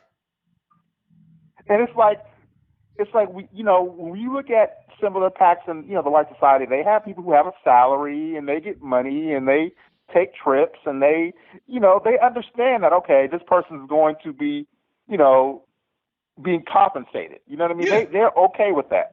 And, whether you want to say about, Tariq or not, or, Tariq understands, okay, these things cost money. And people tend to, he understands it. I may not necessarily agree with his ways and methods. Right. No, I But feel he you. But understands the he at economic least understands the aspect of it. And we dynamic need in to which get he's off this. operating. Yeah, like he operates. We may not necessarily agree with how he operates, but he does economics. It's not maybe one that me and you agree with, or Right. we can debate that. Yeah, of but course. there's an economic model there. There's not just this people power, quote unquote, which is vague bullshit to me. To be honest, it's Yeah. just very vague. You know what I mean? People, that can mean anything. What people power as far as what? And my second point that I want to make is with you notice the difference between certain groups. Other groups tend to understand the aspect of the lineage as well as the culture and the data, and they encompass it more together. Yeah. So when it comes to, let's use, for example, Tariq Nasheed. Tariq Nasheed is able to galvanize in a way that Yvette and Tone are not, because he appeals more to people culturally. You see what I'm saying? Yeah. He doesn't talk about data, and yeah, he understand. I'm sure he can probably understand it. He's not stupid, but he doesn't go about talking about, well, 66% of black folks have this, and about this data, and the black homeless rate. I mean, yeah, that's fine. We understand that, and we're aware of it, but you have to appeal to us with that information and work with us to make what you want to do a reality, not just talking to us about data, because we can read that in the book. Yeah. You know what I mean? We can get that from anywhere. So there's a lot of moving parts with this, and Yvette and Tone just are not. They're not necessarily maneuvering in the right way. I couldn't agree more. Okay. That's my biggest issue. It's like, if you have this information, right, and on top of that, you said that people power is vague. I just defined people power during this broadcast, right? That was the people power that I embraced, right? That power that drives my advocacy, right? But here's the thing: if they have this understanding, right, this new lens by which to frame things so that we can take that data and interpret that through that lens, what is it driving them to do? Exactly. That's where I'm at. I think that right there is like the key question. Is nobody's trying to hate on Yvette and Tone. We're just trying to figure out, okay, you supposed to understand this shit. So what, are we just supposed to roll over and hope for reparations to come and write letters and emails and throw fire, shade, and smoke on social media? Or are we supposed to build institutions? Or are we supposed to put together programs? I mean, what the fuck are we doing? I mean, when it comes to, okay, when you mentioned, let's talk about the institutions for a minute. I think when it comes to Yvette and Tone, they're used to working through that dominant, I wouldn't say dominant society, but that white institution. No, you're right. You're dominant white society, yep. Yeah, white. They're used to working their way through white society and getting on TV and they feel that that's the way to prosperity, and it hasn't worked. Our power is in ourselves. You know what I mean? They're going to come to us. The reason why ADOS or FBA, whatever you call it, kind of got any name recognition is because of what we've done, because of the noise that we were making and the advocacy that we were doing. And it's not because, well, we decided to exalt Yvette and Tone. Yeah, Yvette and Tone could be on TV. It doesn't necessarily mean that ADOS is going to do anything worthwhile. Every time I've seen them in the mainstream media, it's been hit pieces. I mean, if you think if you follow the P.T. Barnum school of publicity, that there's no such thing as bad publicity, then I guess it's good. But between the Farrah Stockman article and the bullshit from this ABC thing and all this and that, man, goddamn, like, if that's the type of exposure that you're hoping to get from the pale stream media, like, they could save that. Yeah, exactly. But and they feel that, well, if I go through there, if I get on TV, or if I can get in front of somebody, and hopefully that, we hear, and whatever that's supposed to mean, we hear, I guess. Shit, I mean. Yeah, okay, we hear. I don't get it. I'm confused. Like, somebody calls you an insurgent, and, that's a good thing. That confuses the hell out of me. Yeah. You got me. Like, dude, when I read that article, okay, so here's the crazy part, fam. I always say, and you know this, Brother Stakes, is that I always say that I cannot want more for you than you want for yourself. Correct. Right? You've heard me say that, right? Right. Okay, so when I read that article by Farrah Stockman in the New York Times, I was outraged. Like, I was lit. Me too. Fam. I went right to her, like directly to her, and I'm like, who the fuck are you? Like, I'm going in. And to Farrah's credit, right? She handled me well. Like, she's a professional, so I got to give her propers where it's due. She was absolutely professional in her interaction with me, right? But I went the fuck off, okay? Now, here I am going in on this woman, on this hit piece. And here comes Antonio and cuts my motherfucking throat with a tweet saying, shout out and thank you to the New York Times for the article. Yeah, I mean, and see, even if you felt that way, it's best to just kind of, okay, because there is a time when you can stop talking. Like, you can't just be quiet. That's an option. That is an option. You don't have to always say something. You can't just shut the fuck up. Okay? If you see a tribesman saying something, sometimes, hey, you know what? I'm going to shut the fuck up. Facts. That's the best course of action. Like, especially fam, if it's my 2 cents. I'm sorry, go ahead, brother. Yeah, it's like sometimes just say, hey, you know what? I'm a fall back. And that's, Antonio's thing is, hey, you know what? I have something to say. Well, you know what? Let me just fall back sometimes. Like, he can just say, hey, you know what? I'm gonna fall back. I'm just gonna be quiet. Like the whole Tariq Nasheed thing, right? Everybody knows Tariq is a master troll. Like, if you haven't followed him or whatever, I've been following Tariq for years. I know what he is. It's like President said, you're not gonna win that war. He's a troll. You're not gonna even right? Now check this out. So he posts that tweet about Donald Trump and the opportunity zones, okay? Now we all, anybody who's followed Tariq, like, I'm not a fan of Tariq, but I follow him because it's culture, right? I need to know what people are on, and so on and so forth, right? So, you know, I don't fucks with Tariq like that, but I know of him. You see what I'm saying? Okay.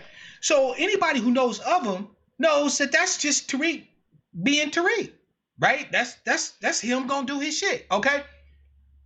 Antonio had a good goddamn chance to just not say nothing. He never really follows the man. He doesn't watch his videos and things like that. He doesn't really fuck with Tariq like that enough to really understand how Tariq operate. So he had a good goddamn chance to shut the fuck up. But he didn't. See, what people don't understand is everybody talking about ADOS as attack dogs, talking about they go after immigrants and this, that, and the third. But I'm going to be 100% truthful with you. Nobody gets it worse from ADOS than other ADOS folk. No, I agree. Nobody gets it worse than we do. We get blocked. We get our characters assassinated. We get our reputations sullied. We get basically social media outcasted, if not blasted first. Like, if you think that everybody else gets fire, shade, and smoke from hashtag ADOS, you haven't been a member of the group, right? And say something that they think is beyond the pale or something they don't agree. Oh boy, right? You catch it, fam. Right. And it makes one wonder. With all that being said, it really doesn't really. I guess they feel that helps our advocacy. I don't know how. I mean, shit, I don't see it, but well, they consider it house cleaning. Say, hey, you know what? I'm gonna chill. They consider it house cleaning. But you know what? I'm going to tell you something, fam. As a person who loves science, I know that more biological diversity is better than less. And I know that if you take and correlate that in the realm of ideas, more ideas on the table are better than less ideas on the table, right? So if you keep canceling everybody who don't, maybe understand why you rock in the way you rock or agree with everything you say. If you set yourself up in an echo chamber, you'll be pleased as punch at seeing everything that correlates and confirms your biases, your confirmations, the stuff you already know, but you'll never learn shit new and you'll never do anything new. How the fuck is that transformational politics? I go around blocking people that don't agree with me. Man, look, I subscribe to people on social media who are Republicans, Democrats, Greens, socialists, right? I support, and follow people on social media who are LGBT, who are religious, who are not religious. One of my favorite channels, as a matter of fact, is a Hebrew Israelite brother and sister, The Watchman, right? Love his work, right? And I watched everything they did. My thing is that you can't understand what you need to do if you don't understand what the fuck other people are doing. Right. Yeah, it's like we've always taken pieces. For example, like you said, you watching the Hebrew Israelites, you watching the LGBTQ. You may take pieces of things and take little snippets of, what's going on over there, formulate them into your own strategy. You know what I mean? But if you're just so focused on what I'm doing and I'm the big, my for HNIC, and ain't nobody got shit to say about that. That's not. I mean, you can be the head honcho of a shit pile. I mean, that's what you want. But yeah, you can be Lord of the Flies. Do? Right. Exactly. Oh wait, that was too. I shouldn't have said that. That was a bad turn of phrase right there. Yeah, Lord of the Fly. Here you go.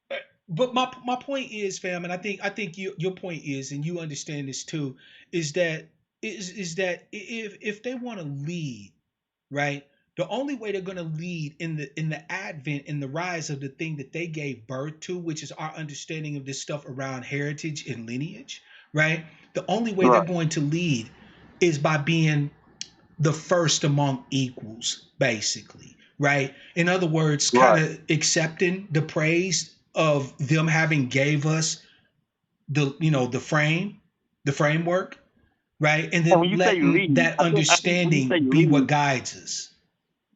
I think when you say lead, it's different to say, because you can have many leaders, Yeah. you know what I mean, quote unquote. But see, they're trying to do is lord over this whole thing. I think at this point they think that they have the thing figured out, and it's just like in any other religion. You know what I'm saying? When you think you have the truth, right, to the exclusion of everybody else's understanding of it, then heretics get burnt. People who don't accept the truth as you laying it down are outcasted. They're open enemies to you. And look, that's one way, I guess, to try to go about this thing. I ain't gonna argue whether or not it's effective or not, but that's one way to go about it. I think that's counterproductive. Yeah.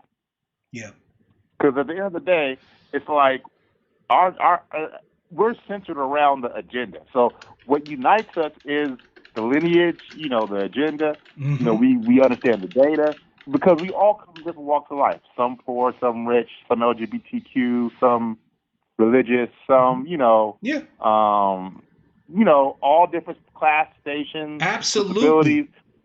And that's that's the one thing that we needed. If you look at white folks fight with each other over motherfucking football games, right? They don't all the time have unanimity and unity, but when it comes to maintaining their historical and current prerogatives as white folks, they unite across the board. You see Democrats and Republicans advocating for white supremacy. You see socialists and you see alt-righters advocating for white supremacy, right? You see religious and atheists advocating for white supremacy. And what does that tell you? That tells you that the only way we're going to beat and combat them is not to try to seek out this mystical unity that won't exist, right? We're going to have differences and shit. But when it comes to our common interests, we back each other's plays. You will see bipartisanship for white supremacy. You will see opposing football teams come together for white supremacy, right? You will see religious and atheists come together for white supremacy. That's what we need. That's what that tool of the lineage gives us. Yeah. And white supremacy isn't a particular set of, it's a general idea. It ain't no specific set of rules and chapters. It ain't none of that shit. Exactly. All white supremacy cares about is that whatever you do, whatever you think, whatever you operate, does it go to the service of more historical and current benefit of those who are classified as white? That's all it cares about.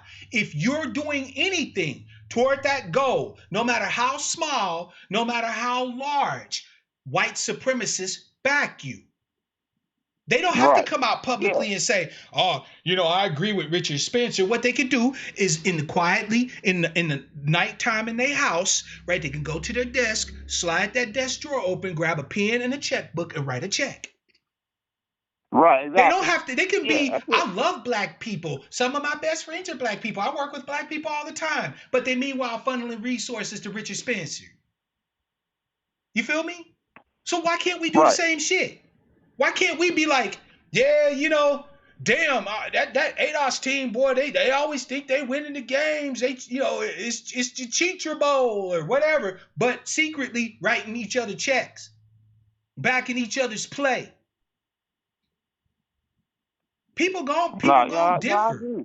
But if there's no reason to not back somebody of your tribe that is trying to do something to further the benefit your tribe, then we need to fall the fuck back. That's what I'm at and back that. At the end of the day, our focus is the tribe and the agenda. It ain't about whether or not what you think and what you think is right, and this is my historical data and whatever the hell you talk about. It's about, okay, what is our agenda?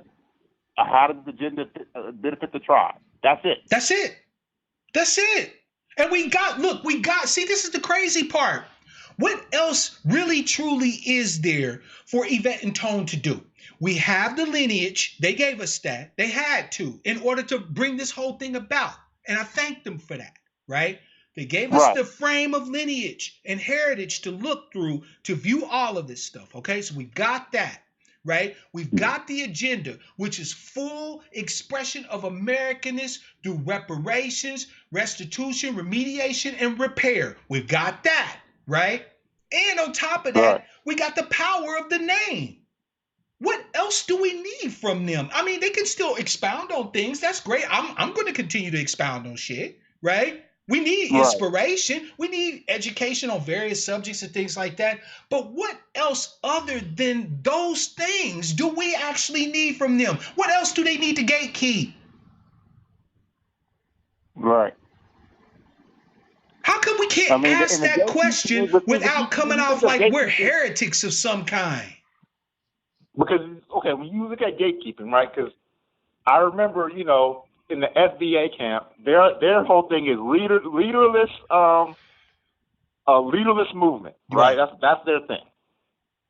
So the idea of gatekeeping comes from white society. That's how they do things. Okay, this is the executive, this is the Les Moonves or the gatekeeper, or whoever, right? Mm-hmm. You see what I'm saying? When you talk about leaderless movement, you're talking about, hey, we don't necessarily need a leader to, engage or tell what to do.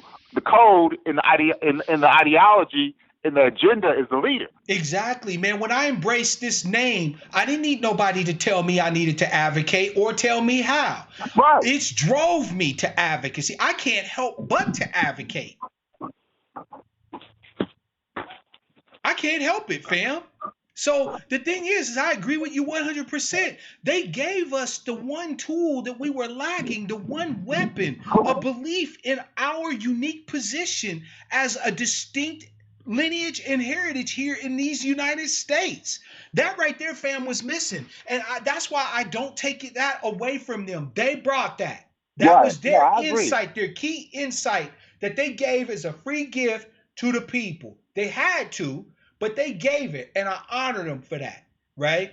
Now, armed with that, with the capability of being able to not just walk in the shoes of, but to basically give our ancestors second life as we press home their justice claim, right? And with the idea that the lineage and the end goal is the leaders, I'm talking about the ultimate arbiter, not just, individual groups or whatever, but the ultimate arbiter. What else do we need? Why? What can't we do with that? Right. So yeah, fam, that's my issue. They keep telling us what we can't do. How, armed with those three things we can't do? That's what I'm trying to figure out. What can't we do? I actually sit here, fam, and be thinking about shit like, okay, what can't we accomplish with this newfound understanding? And I can't figure out Because anything. with the understanding, what, and I get to a degree. Well, Yvette was doing what she was doing because you have to understand the world you live in. If you are thinking that black folks are in one position that they're not, you can kind of operate in a way that does not make sense. If you know what I mean, you know what I'm saying. So, yeah, we get it. We have to move in a particular type of way. Yeah. Because of the situation that we're in. Now here's the thing. Historically and currently. I do question at this point. I get. I do question at this point, fam, just throwing a bunch of data at people. Now let me explain. Right. This is not to say that I think that that I actually admire ADOS's stance on the data. I really do. As a nerd, as a geek, as a science nut, and so on and so forth, data is key to everything I enjoy in life, right? Okay, so I definitely appreciate the willingness to frame data, to bring the data forth, the evidence, so we can polish up our skills in discussing shit with motherfuckers so that we all can get the needed information and skills to be able to sit at any table and be advocates, right? I'm very grateful to hashtag ADOS for that, right? However, just bombarding the people with the data it creates despondency. Because when you hear from people, man, by 2053, if we don't do something, we're gonna be dead, you know, and we only have 2% of the nation's wealth, and that's it.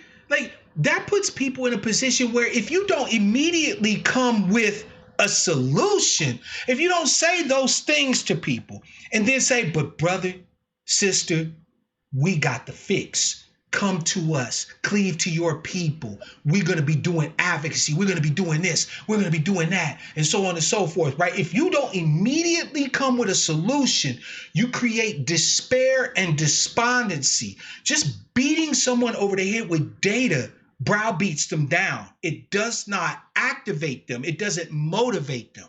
And what we need is people to be motivated. So what we need is to tell a different narrative. We need to tell a different story. Black people are moved by stories. When you tell them the story of a heritage and a lineage of a mighty people that suffered through the crucible of enslavement, debt peonage, convict leasing, lynchings, Jim Crow, the civil rights era, mass incarceration, the crack era, and all this other stuff, and still here we are, fam, that is a story that's liable to light a fire under anybody. Right, I agree. That'll motivate the shit out of anybody. Stories give it context. The stories give you context. Exactly. Because data does not have context is bullshit. Right. Yeah, stories give you context. And the thing is that stories, I can say a bunch of data, but it doesn't mean anything without context. Stories is a part of religious technology, what I was talking about earlier. Part of the way that you invoke the gods is by telling their stories, right? When you talk about the stories of God descending from on high in judgment and standing behind his people, that's a story that inspires, that drives you to fight, to advocate, to be upfront, to be fearless, not because you got it in you per se, but because you're now connected to something that's bigger than you, right? Something that gives you plus. You feel me? Right? Stories do that. But the story that's being told right now by the hashtag movement is a story of despondency, of, man, without America, we kind of fucked in this thing. Like, if we don't make this reparations thing happen, we're just sunk. And that might be true. But how motivating is that, fam? How is that likely to lift somebody up out of their chair, to cut checks, to put boot leather to ground, to put mouthpiece in front of faces, and so on and so forth? I question whether or not that's efficacious in that. Right. No, I agree with you, man. I agree. It's just sad, because like you said, I mean, it would be nice if we had unity, but it isn't needed. Yeah, I hear you. It looks like It somebody else is. is trying to call in, brother. So I'm gonna take their call. But I All right, thank you, man. brother States, man. It's always a I'll pleasure, call back fam. and let you guys chop it up. Peace. Caller from 424. It's your man Mark Black. What's your name? Where you calling from? And what's on your mind? Hey, what's going on, brother? Mark, this is a big man Hey, what's calling out good, of fam? LA. The floor is yours, man. Talk to me. Man, you've been on point, man. I mean, you didn't hit so many of the points I was thinking of. Yeah, you've been on point all night. It's a fire show. I thank And I you. love, the work you're doing, man. You're starting small, but it's going to grow, brother. You just Bruh, keep it going. my job is to make more me's. So if you can be That's saying the right. same shit as me, I feel like I done what I'm here to do. You feel me? Yeah, you hit so many other points, bro. But I want to go to this thing about data and how they put the spin on it. I mean, what was the data? What was the data when Rosewood was being built? What was the data Hey, hold on a second, when fam. Black Keep Wall Street talking. was being built? You could say we were at negative 99 of the wealth of white folks back then, but we still got some stuff accomplished. Yeah. Got a lot of stuff accomplished. You know what I'm saying? And that I'm a can-do person. I'm not a can't. The glass is always half full. We don't need leaders that's running on talking about you can't. I mean, the lady said, what about the iPhones? Yvette just laughed, just laughed the lady off. She was like, well, we got money for iPhones. You mean you can't get $3 a month for a pack? That's And what then I'm on the other stressing. hand, I mean, like, I'm still waiting on an ADOS proponent to tell me how starting, maintaining, and sustaining a small pack in any way precludes or prevents the current type of advocacy we're doing. Nobody can tell me that. There's no logical argument that they make that says that if we do a pack, that actually hurts the current advocacy that we're doing. Nobody will tell that. they don't have to tell you. You can look at what Tariq did in a week or two. He raised over $100,000 Yeah. for a one-day event. Yeah. But we don't have money. The man just raised a couple $100,000, and Yvette went out her way to tear that down and tone them. I mean, they had Brother Truth, and they had Jason Black. They had all of them on the same page. But they kind of like went out the way, and I was starting to see slick little stuff they were saying, and and you can see it was rubbing Tariq the wrong way. I say, oh, here we go. It's finna fall apart. But we got to learn how to, when we have differences, we don't need to put it on blast in front of everybody. They should all got together and say, okay, we feel this way, that way, and just come on and come back out swinging again. Because we're not going to do this, all divided up, separated. I'm going to tell you, fam, I don't think the egos is going to allow for that. Not at this point. I would love to see it. Don't get me wrong, fam. I'm not saying you're wrong in any way. Look, I got no pride when it comes to my people. If I need to go and say, I love Brother Tariq and I will work with Brother Tariq in order to further the goals of our justice claim and to finally see the restoration and remediation and the healing of our people, damn it, me and Tariq is going to be the best of buddies. We're going to figure it out. Right. You feel me? Why? Right. Not because I love Tariq or like him or we gotta best move, of buddies, but because it's bigger than me. We got to move in unison. We got to move it as one. We can't be trying to do this over here and this over here. Everybody's pulling. When you row a boat, you have to be rowing in the same direction. Yeah. You got to row that boat in the same direction, bro. Yeah, absolutely. Or it's not going to go nowhere. And the thing is that like I said, the problem is that and we've seen this all throughout with the hashtag movement, the denigration of individual effort. See, here's the problem. They think that denigrating individual effort is going to bring people to communal effort, right? So in other words, they say, fam, you can't get it by yourself, right? You can't do this by yourself. Nothing you aspire to is going to help the people, right? And they say that thinking that you're going to say, well, shit, I should just, stop trying to do all this stuff for myself and just start doing for the people. I understand. I'm not assuming malice with them. But what I don't think they get is that disempowering individuals does not create strong collectives. It atomizes them. right? If you take a bunch of people who should have a common goal, a common thread that ties them, right? And then you disempower those people in their despair, they're going to turn away from anybody that reminds them of the position that they're in.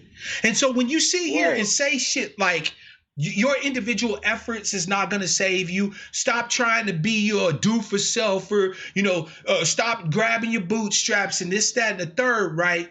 You're not really getting across what you think you're getting across. You're not actually convincing them of the need to come together collectively. All you're doing is disempowering them and making them less likely to want to connect with you.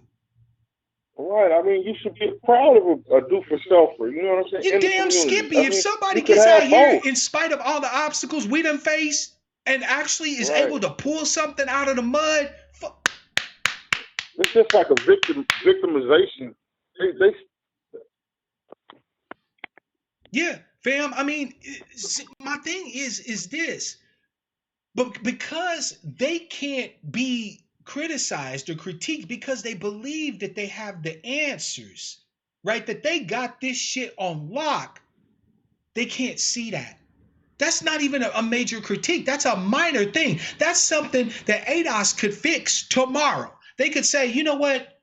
Hey, we're going to start praising our brothers and sisters that get it. You know what I'm saying? They get it how they get it, right? But here's the thing, though. There's a problem, too, in that a lot of the adherents to ADOS was brought together with them through the message of pain, right? So when we told the stories of what our ancestors faced and what they've gone through, there's a lot of our brothers and sisters that's suffering in this life, okay? Right? I was born in the PJs, fam. I grew up in the hood, right? Okay. I know what it's like. I stayed in Kansas City off Bannister Road. Oh, right on, fam. Yeah, so you know when I say Riverview, you know what I'm talking about then. Yeah, I went as a young kid. I grew up right down there off of Highland on 4th Street in Highland, right off the Passaic. Yeah, Indian Creek. I went over there to the little school, Indian Creek, elementary school. You know, I went to elementary school at Garfield. Okay. Yeah, so that's good, bro. So you know where I come from, fam. There's a lot of brothers and sisters that when they heard us expound upon the data that surrounds our justice claim, they too are experiencing they experiencing that pain in this life, right? And so for them, their resonance with the narrative is through the lens, not just of the lineage and stuff like that, but through their pain. And so when you tell them that they too can have an effect on where we go from here, to them, it's almost like saying to them that they're responsible for the pain that they're facing, and they don't want to hear that. And I don't blame them, right? If I thought somebody was blaming me for my circumstances, I wouldn't want to listen to them motherfuckers either, right? So when you start talking about it's not individual effort, fam, you're where you are because of X, Y, and Z.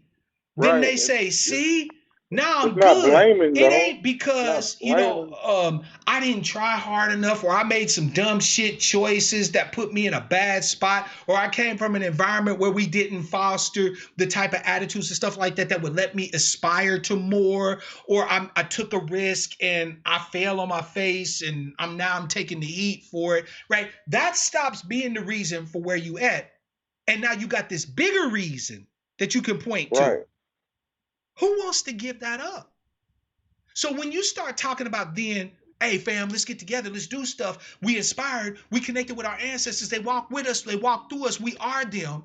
They look at you like, nigga, is you crazy? You know we can't do that. And then tell them nigga they're gonna do it for free.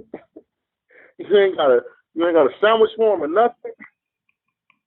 Oh yeah, especially fam, if you come to them with just the mouthpiece, because they already heard a message that they resonate with. They've already heard the story that speaks to their lived experience. Nothing you say is going to overcome their attachment to that narrative. The only thing that you can do for those brothers and sisters is be patient with them if you're able to. be graceful where People, you can, pe- and try to show them people a want different to give, narrative. though. People want to give. People want to donate. As long as they get those tangibles. But what tangibles did they give us but a down ballot vote? What was that? That just, I was lost for words, man. I hear Down you, ballot. I'm fam. like, I hear you. is that all? Is You that combine all? that. You combine that with the fact that if any of us, God forbid, make a penny doing anything that's related to advocacy for our people, we're sellouts. So you can't ask our people for resources because you're a vulture, you're a grifter, you're a ripoff Right. artist. All negative. But All negative. if you turn to white folks like the Soros Foundation and stuff like that But and they start can sell asking them cups. for They money, can sell cups. then They you can sell sold cups and out. T-shirts all day. They Right? can Then sell you cups and sold out. T-shirts all day. You feel me? So Yeah, man. the thing is that how you gonna put people that you claim to be advocating for in such a bind? Why is this so hard? Right. If you got people that's out here doing advocacy, it's better if they're doing advocacy and can go home and actually eat a meal than it is for them to do advocacy, then come home and sit in their house and be broke. And a PAC Right. can provide people with jobs for I advocacy. thought by now we at least have one candidate that we were pushing, and with the platform in mind. Dude, you got Kofi Changmeyer, you got Tamara Shealy, you've got people out there that are ADOS politicians, right? And they won't even back them. And they won't back them. Raise money. They won't back them. So I'm asking again, if you have this narrative, this understanding, this analysis of the data, what is that analysis driving you to do? Because if you're on the outside looking in, it doesn't look like you're doing all that much. They want to put it all into the vote machine. That don't. I'm gonna let you go though. I know people want to get in. I was waiting and waiting, trying to get in. So yeah, I appreciate it, fam. It was nice talking to you, and I'm gonna shoot you a little something right now, bro. Hey man, I appreciate the love, and again, I thank you, man. It's I don't demand it, but it's definitely appreciated. You can operate a lot better when you got a little money in your pocket. Some people told me that long. I used to be a penny pincher. No, he want to give you 3 times as much, so you can be way comfortable. That's the way your life is. This is America, man.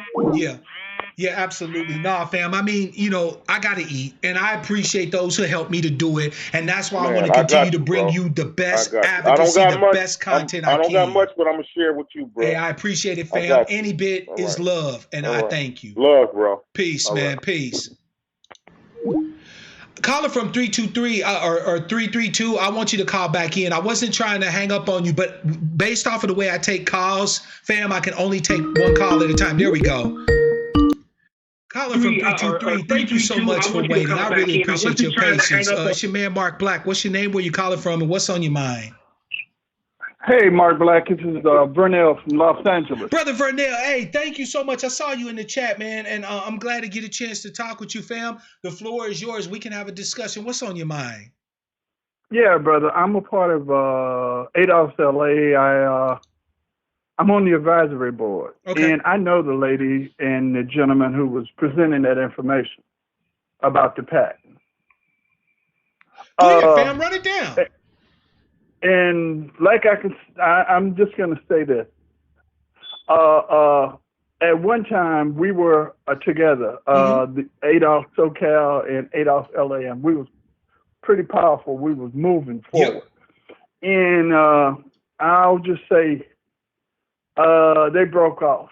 I'm not going to go into political, but I actually am somewhat familiar with them two individuals myself. So when you say they broke off, that's fair. They broke off. Yep. And I understand people's frustration, but I'm not against the PAC, but I'm not for the PAC right now. The reason why is right now we are doing the work. We are meeting with politicians on a regular basis. We met with Karen Bass. We're meeting with Mark Rowley Thomas. We are floating candidates. We just interviewed all the local candidates, and we presented a black agenda to them. The problem that I see that we have is we don't have enough people yet to do the work. Okay. Let me tell you something, man. If we're in collapse, our people have collapsed. Do you know how many people that come to us that are excited, but they're not mentally stable? Mm-hmm. Yep. You know, people are thinking, we don't have the numbers yet to move, to do what we need to do. We have the data, we have the information, we got the desire, but we don't have the numbers. If you know all of this information and all this data, and it don't inspire you to move, I mean move as in working with another Adolf to organize, to get your people on accord. Right now, we're trying to move on Hollywood. Mm-hmm. And to sit there and act like you're going to get, I work in the mental health. I'm a mental health specialist. Mm-hmm. Let me tell you where the black actor is. He's in the office depressed because he's out of work. I'm talking about them and their children. Yep. And I'm saying that we what you guys don't know, in the last caller, if he knew what he was talking about, we over at the studios boycotting the Harriet movie. See, when you're doing the work, you know what's what. We out there doing the work. Now, can I ask you something, fam? Because first of all, yeah. I've actually specifically shouted out ADOS LA multiple times on my broadcast. I know, Mark. We've talked many times. Yeah, I know, but I thought what y'all did. Now, I do have my concerns with Karen Bass because she's back on that immigration bullshit. You would think after having a conversation with us. She told us, low-key, she told us, you know what? The DNC then said, if you don't back this, we're chopping your head off. That's pretty much what it is. What that mean? Like, because everybody knows that the funders for DNC is they hooked on that cheap labor. That's their crack. That's their. We also know though that the politicians in the CBC is also hooked on that DNC connection. Look, she gonna have to she gonna have to shit or get off the pot. She can't meet with us. Well, that's what we're doing. We know we're not gonna change them. They've seen the brass ring and kissed it. What we're doing now is we're floating candidates and we're trying to develop our own candidate. Okay. Look. Now let me ask you another question. Let me say this, Mark. No, hold on a second, because I just have one quick question, and then I'll let you go. Sure. Right? I'll let you do your thing. I'm not hanging up. I just have one quick question. Sure. Wouldn't it be a hell of a lot easier, bro, with the work that you do, right? With the work that y'all are doing, and shout out to y'all for that, right? If a PAC could throw some funds your way, just answer yes or no. Would it make y'all's work easier if you were getting some money to be able to do it? I would say no, not right now. So y'all good. Mark. Y'all don't need no money. Well, we are putting money together. There's the dues that I pay each month. Wait, pause. So y'all understand the need to collect dues so that y'all can fund y'all's collective efforts there in LA. And respect due. It's stuff that what people not getting is this a work in progress. We're meeting on a basis. I can't let too much out. No, I hear you, fam. What you don't know is you got people who support you, Mark, and we got enemies who listen to you. We finding that out. Facts. But we do that. But what I'm saying right now is listen. Adolf Chicago is rolling with 400, and they moving like you wouldn't believe. And I'm assuming these are 400 dues paying members, right? Yeah, but 400 bodies that they can move. Not only having the money and no bodies is nothing. Having the money and not having the people to go do. Let me put it to you like this here. We want to go to candidates and say we do phone banking canvases. We want to be able to move. When they know you can move, then they can go with you. They can't go with you if you can't do that. You can't compete with their money. This is Southern California. So you gotta have PAC numbers. Couldn't help with that. In Southern California, come on. I'm saying a PAC couldn't help you with that. A PAC couldn't donate funds to phone banks, to canvassing, the whole 9 yards, right? 20th Century Studios and what's the name? You're not competing with them. You're your own political voice, fam. They can put out whatever the hell they want to put out. Stop talking about the fact that a PAC would be competing with everybody. A PAC amplifies our voice. If somebody else has a voice and they want to have a PAC going to amplify theirs, so be it. I get that. It's not a competition. Mark, okay. No, it's not a competition, but the thing that we're finding out, and from what we're doing, is what we're saying is just because we have an agenda that might influence other people's agenda. Okay, now, but that would be true no matter what, whether we were collecting money for a national PAC or not. I get that. I'm not against the PAC. That's what you're missing. You can't be. Not if y'all collecting dues. You see the power of collective economics for political advocacy. We do, but so you're doing it locally. And hold on, Mark, and we're pushing for more. I'm saying we can't be talking about no PAC with no. Some of them got 7 members. Some of them got 3 members. Some of them got 10. We're not just talking about ADOS chapters, fam. There are people who have never even heard of hashtag ADOS, but who, if we wait, hold up a second. But if given the opportunity, meaning that we continue to do the advocacy we've been doing, right, which is getting in front of faces, putting boots on the ground, and this, that, and the third, right, would happily contribute money. Resources, actual resources towards us performing political advocacy and amplification of our message, right? Exactly. So again, my thing is that it's not an either or thing. Like, how is it a PAC wouldn't help you? Everything you're doing, a PAC could do plus, and you wouldn't be just dependent on the local bread that you get in there in SoCal. Or I'm sorry, in LA, you would be getting money from everybody in America. Here is the thing that I understand, that I found out, that I know, and this is what I know. I'm not in disagreement, but what I am saying is we need to get our numbers up. We need to get a lot of times when we show up, we new on the political scene. True. So when for instance, when we floated our own candidate, we was able to do canvassing for our candidate. We was able to do phone banks. And then they're starting to be shocked at how well educated we are about the political process, the kind of questions we ask. We're showing up. But you have to understand the magnitude of what we're trying to move on. Like, for instance, fam, how do you think I don't understand let me finish this. Seriously. No. That's the entertainment industry. There's the correctional industry. There's the housing industry. In LA, it's crazy. Those are national things, fam.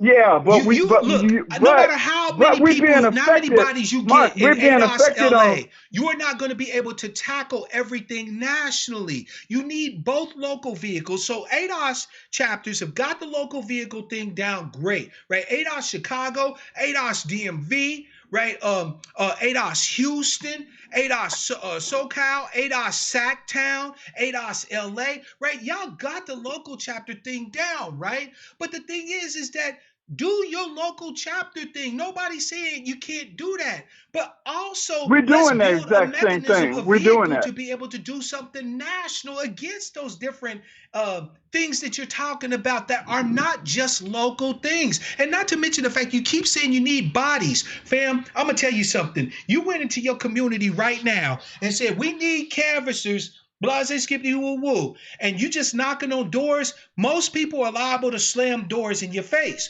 Now, you go out there to your community and you say, hey, we need canvassers, and we're going to be paying $50 a day for people to come out and canvass. Guess how many people are going to open doors? Guess how many people open doors if that number increases to $100 a day? But a PAC can do that. Yeah, I get that.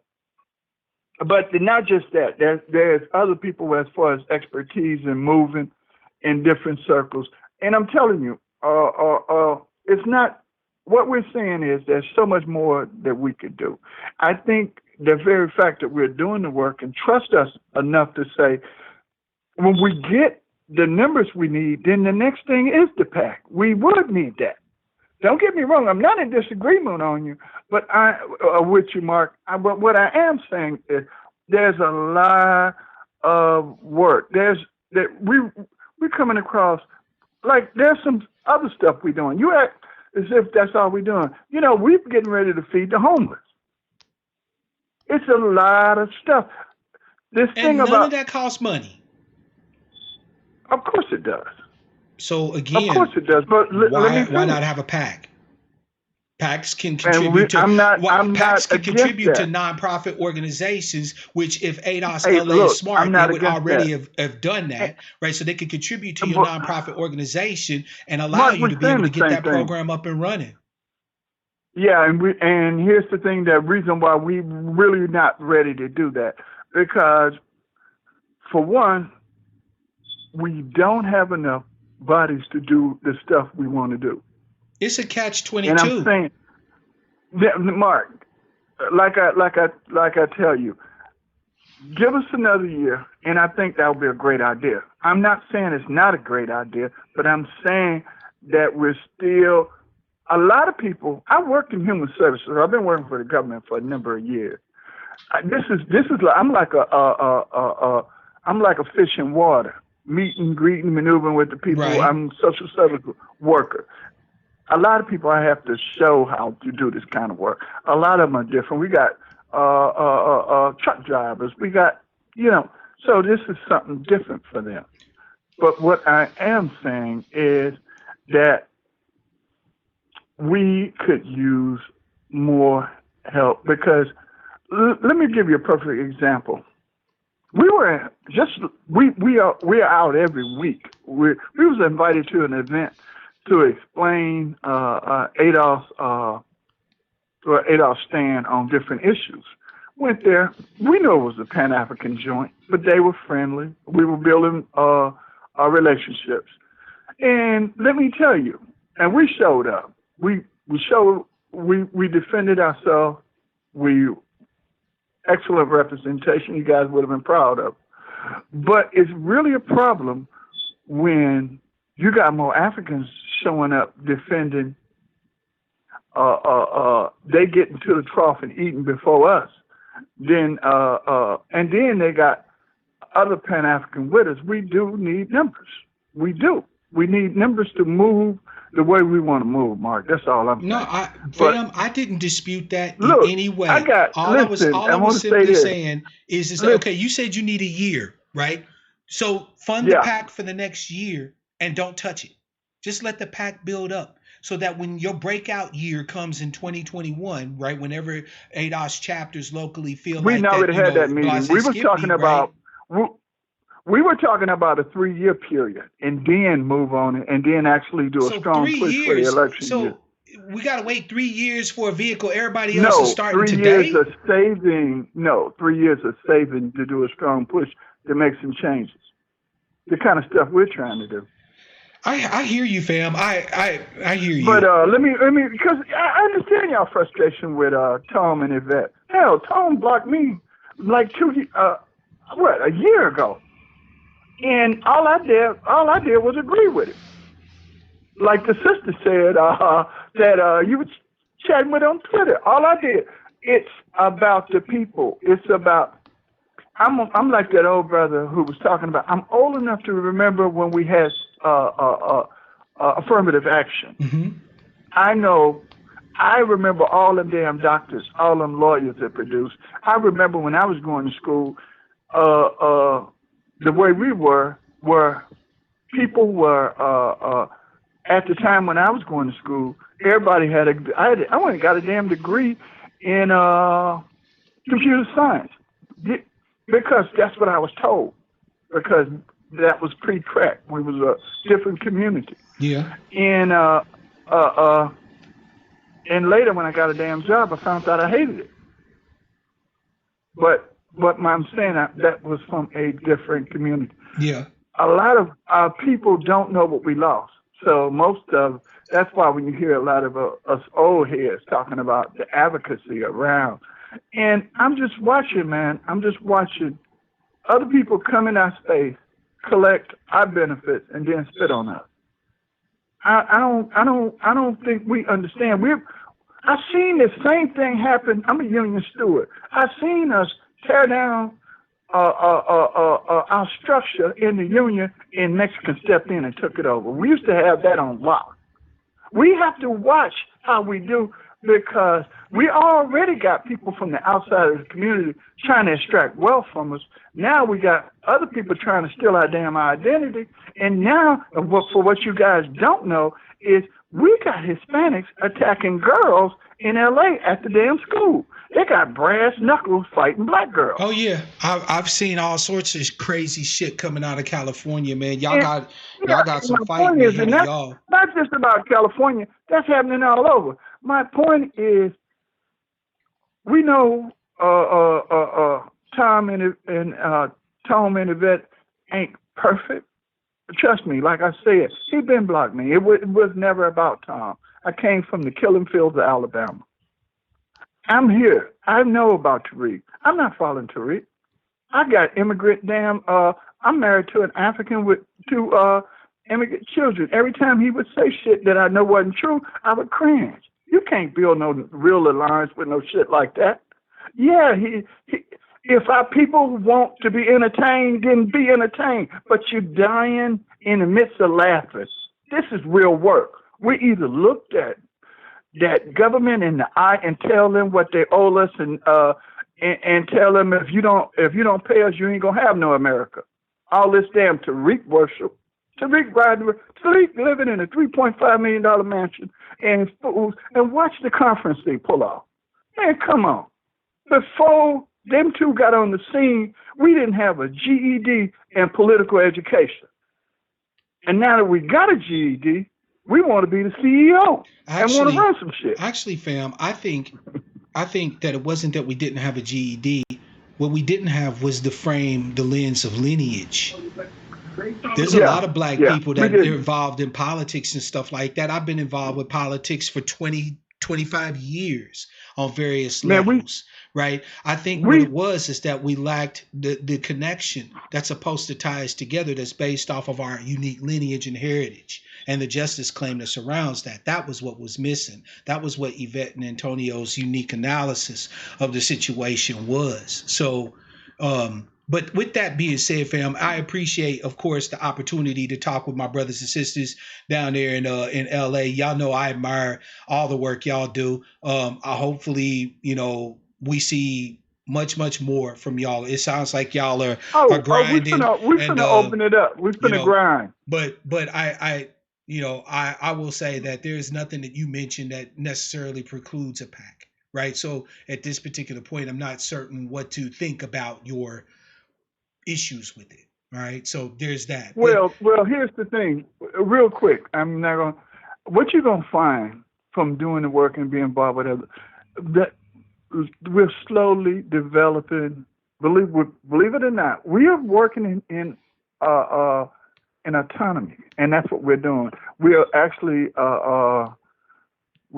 communicating. We're finding out what works, what doesn't work, and this is excluding Yvette and Tone. But what you need to understand is, we cooking up some stuff that maybe they might not agree about, but we coming with hard evidence to where we've implemented this. It has shown results. We've been able to move forward, and it is reap benefits.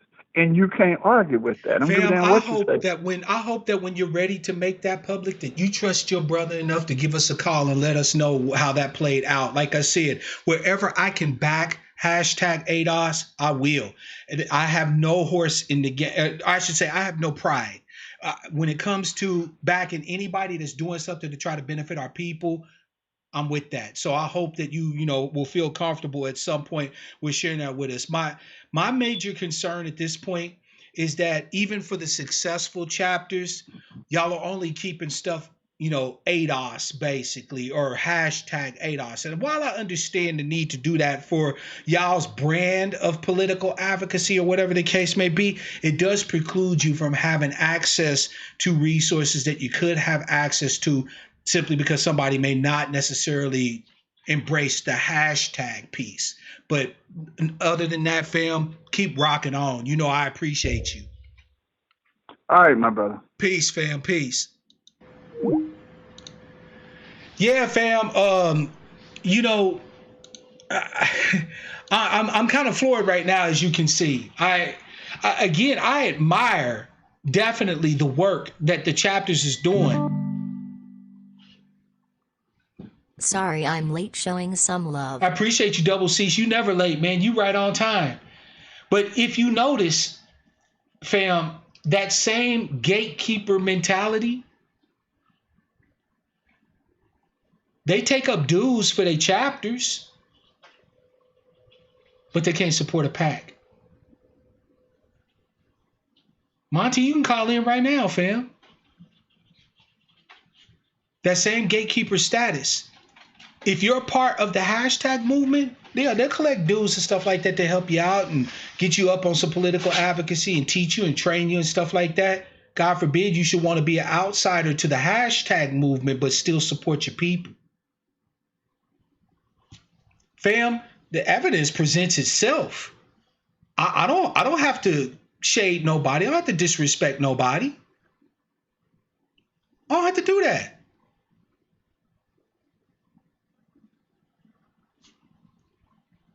Just like you can collect dues, for your local advocacy, you can put $1, $2, $5 toward a PAC. And that would help you actually on a national level, not just local. I'm confused. I'm absolutely confused. Go ahead, Monty. 425-296-1980, fam, is the number. Somebody explain this to me. Like, I'm not dumb, but am I missing something?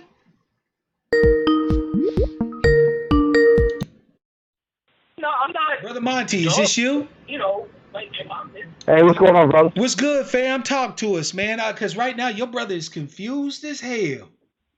Yo, I'm confused too, man. And first of all, I appreciate your broadcast, man. I appreciate everything you do. Thank you, fam. I appreciate you, man. I do it for you. You know that. So. Yeah. I feel that, man. I definitely know you're a veteran, man, because I can hear it in just how you move, man, and how you always think strategically. Because we think different as veterans, man, and we don't. And I saw the post that you had made earlier on Twitter about the excuses. We don't really do excuses. I'm not trying to knock anybody else, so that's just not our thing. That's not how we move. No, you can't. No excuse is acceptable as a soldier or an airman or a seaman or a Marine. They ain't having it. Right. You hit on something really good earlier when you first started, right? You talked about knowledge, right? And you said knowledge is not necessarily power, right? Knowledge is really nothing without applied knowledge. Exactly. And the data works the same way. And what kills me is when they talk about data, they always give you these false premises and these false arguments, man. And I can't stand this we can't do stuff attitude. I hate it, and I hate the way they present the arguments, right? Like, they'll say something like, we can't start a business because we can't compete with Amazon and all that other stuff. And I'm thinking, like, first of all, the argument is so flawed, right? That you understand, it took Jeff Bezos 25 years to get Amazon to what it is right now. So what you're trying to say is that if I start a business right now on day one, if I can't make the money that it took Jeff Bezos 25 years to make, then you're a failure. We shouldn't even try. Exactly. We shouldn't even try. That makes no sense. Fam, it's a fallacy of composition. See, that's what I'm thinking. When I hear these arguments, right? That's fam, Monty. That's why I did that broadcast on logical fallacies, man. I wanted us to understand that when people come to us with bad fucking arguments, we can shoot that shit down and dismiss it as a matter of course. That's a fallacy of composition. Because Bezos has a business that's wealthy, and and so on and so forth, then anybody who starts a business has to be wealthy, or their business will not. That's a composition fallacy. It is. You gotta think. Bezos started that business in his damn garage. He wasn't rich when he started that. You know what I'm saying? And, just real quick though, I want to know that PAC though. Let me talk about that PAC real quick, right? Because we want to talk about data, right? So I did some data. I ran some data down, right? Mm-hmm. So can I do some data for y'all? Go ahead, fam. The floor is yours. All right, so check this out, right? And Philly, right? I'm just gonna do Philly. Let's just talk Philly. If we had a PAC, right? Mm-hmm. Philly got 1.5 million people in there last year, right? Right. Out of that 1.5 million, 42% of the people that live in Philly are black.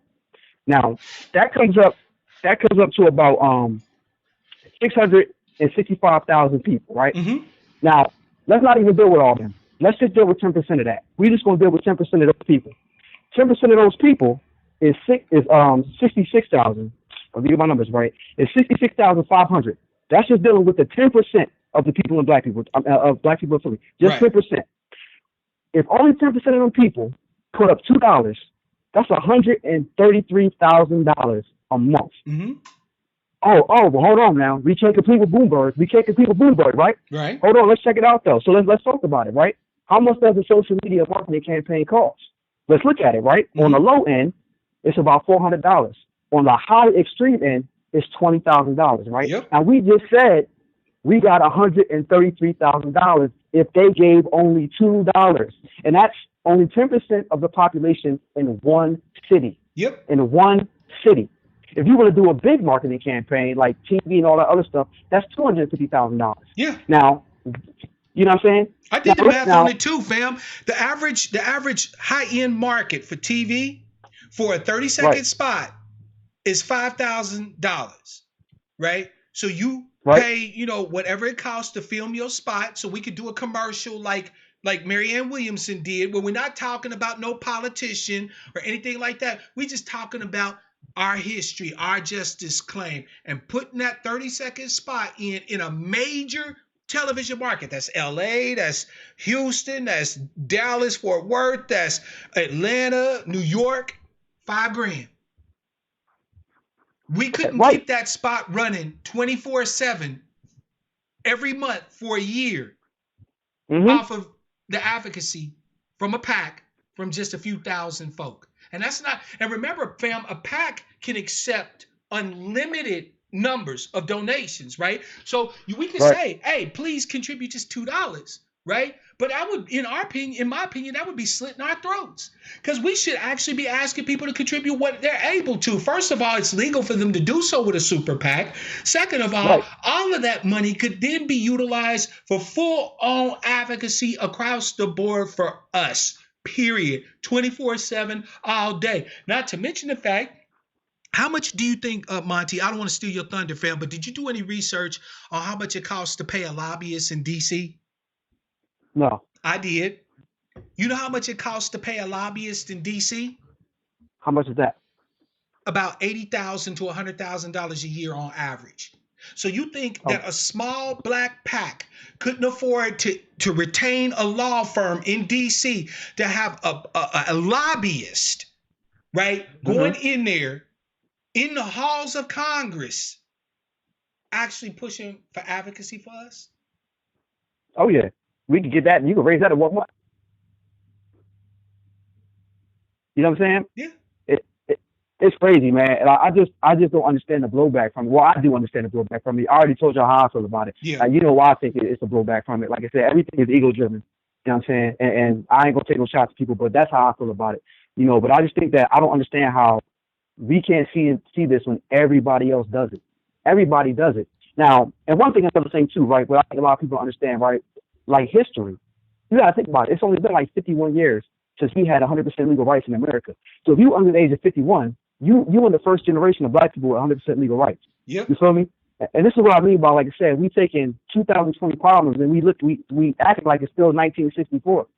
You understand what I'm saying? Now, I know that overall the odds are against us. You know what I'm saying? But at the same time, we're not 100% helpless. We can take control of our own destiny, and we can help our own self, and we can make our own self move forward.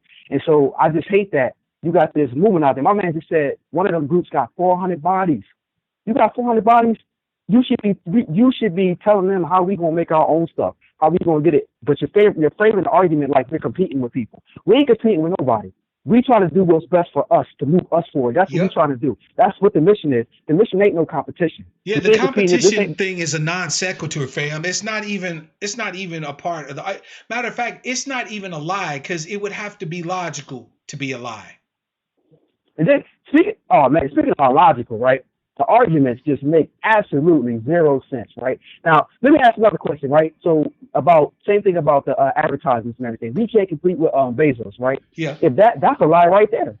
I can go on Twitter right now and literally see hundreds of people with that hashtag, right? Mm-hmm. If we couldn't compete with Bloomberg, then how come I don't see 100 hashtags of Bloomberg? If that's the case, They did that without no advertisement. They did that by word of mouth. Yep. So imagine what happens if you target a specific Facebook, Twitter, Instagram ad to people who are unaware of what you're doing. You know what I'm saying? And here's the thing: you ain't got to sell. Like, we can lobby politicians, but we ain't really got to sell them. We got to sell the message. Is what we're selling. But see, here's the problem, Monty. The problem is twofold, fam, as I see it. First of all, we talked about the narrative. One narrative empowers, the other disempowers. One narrative brings folk together, the other narrative annihilates, it atomizes, right? But then on top of it, there's the issue of, for lack of a better way to say it, misplaced loyalty. There are more people who will care about this broadcast because they think that I'm going at Yvette and Tone than will actually take the content of what I spoke on about invocation, about the power of claiming the name, and the fact that Yvette and Tone gave us that frame of reference, and the fact that I honor them for that, right? They would rather say that Mark Black hates Yvette and Tone and that I have some agenda to try to take them down, rather than actually just cleaving to the data that I'm presenting. So for a group of people that's supposed to be educated to ground themselves in the information, they won't have a dialogue with me surrounding the information. Instead, what I get is constant fallacious arguments, appeals to emotion, and basically hyper partisanship in an attempt to protect people that they don't need to protect. And I don't understand it, fam. It makes no sense to me. It's like, look, either we're going to be this people that think critically on things, that examine everything in the light of reason, understanding, and with a heart to benefit our people as a collective as well as individually, or we're not. And if we're not going to do that, then I don't have no conversation for you. Right? I don't care about your hyper partisanship. I don't care about your fallacious arguments that you parroted from somebody else and gave no thought process to.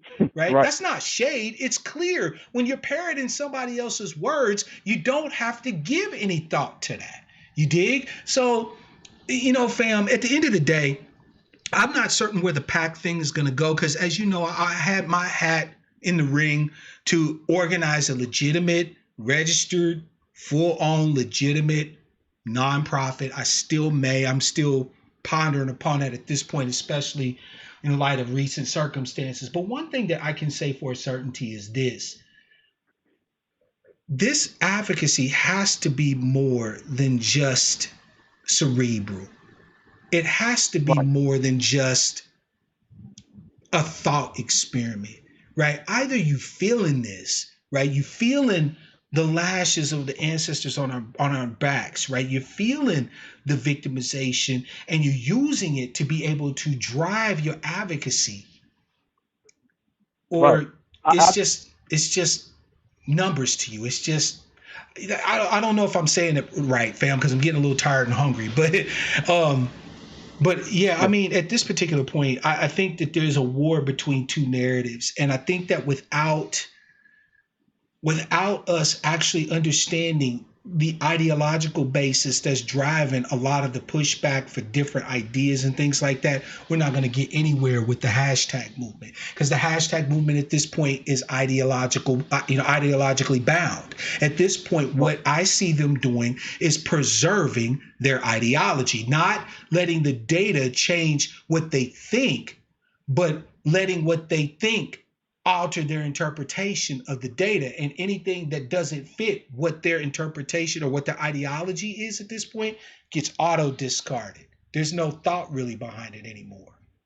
That's my thing. You know what? And I really wish that it was a way to kind of restructure the whole organization and how it's set up, because, like, real talk, I know, like, you're real humble with it, but, like, you're the only one really in the conversation that has leadership ability.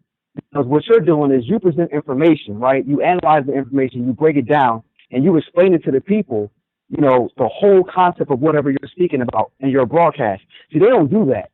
You know what I'm saying? It's like they tell you one side of it and don't tell you the whole thing. You know what I mean? And like I said, if we was back in the military, and if you told us, hey, the west side of the battlefield, the data says that the enemy's over there, we can't go there, we wouldn't be like, oh, well, let's just leave. We wouldn't do that. We would literally assess that situation. Like, can we still go over there, even if they are there? You know, do we have to go over there? Is that Exactly. really a What's their threat? numbers? What's their disposition? What weapons and armory do they have? Right. Do they have recon on our position? Are we in a choke point? Right? These are all things that you have to take into account. See, every plan dies the moment that you contact the enemy.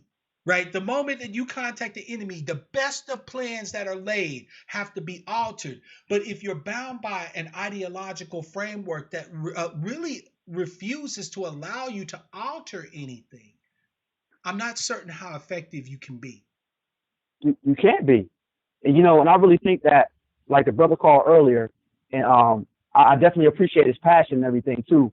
But I think that the whole thing needs to be rebranded. Like I said, they need to move in a different direction. And like I said, the loyalty is just there. And it's like, you know, hey, I know the cliff is there, but they saying that the only way is to jump off of it. So I know you're telling me it's a way to get me safer now, but they saying we got to jump off the cliff. So we're going to just jump off the cliff. And it's like, no, man, it's like, no, you ain't got to jump off the cliff, man. I hear you, Monty. I mean, look, you know, like Sister Toolbox said, it's not selfless altruism. Like, I get that they want to, you know, say that Yvette and Tone gifted us, and I'm crediting them as gifting us with this frame and this lens, but they didn't do it for selfless reasons. They weren't altruistic with this. They're interested parties in this. Whatever we ultimately do as a collective is going to benefit them too, right? So for them to have had this epiphany surrounding our lineage and our heritage and the tie of political advocacy to that, they wouldn't have served themselves in any good stead by keeping that to themselves anyway. So let's stop acting like they did something that makes them saints or, you know, able to be, you know, beatified, right? We can give honor where it's due without this strange hyper loyalty that, like, where we have to run to them for their imprimatur on every little idea that any person of our lineage comes up with that we can use to try and smash, you know, these people to give us our justice claim, right? Like, that doesn't make sense. So yeah, you know, yeah, and like one more thing I just want to say real quick go too ahead, is fam. like a lot of it is like strategy, right? And when we start talking about movements like this, and we got to get other people involved, but you got to think about a strategy, right? Yeah. Now, I always read a lot. I was always a reader, but I had the Army for about 9 months, and since I've been back, I've been doing different types of reading, right? So here's the thing: one thing they teach us, right? We got to know our enemy, right? Yes, sir. So you got all these people that's successful. They made these businesses and everything. What are they reading?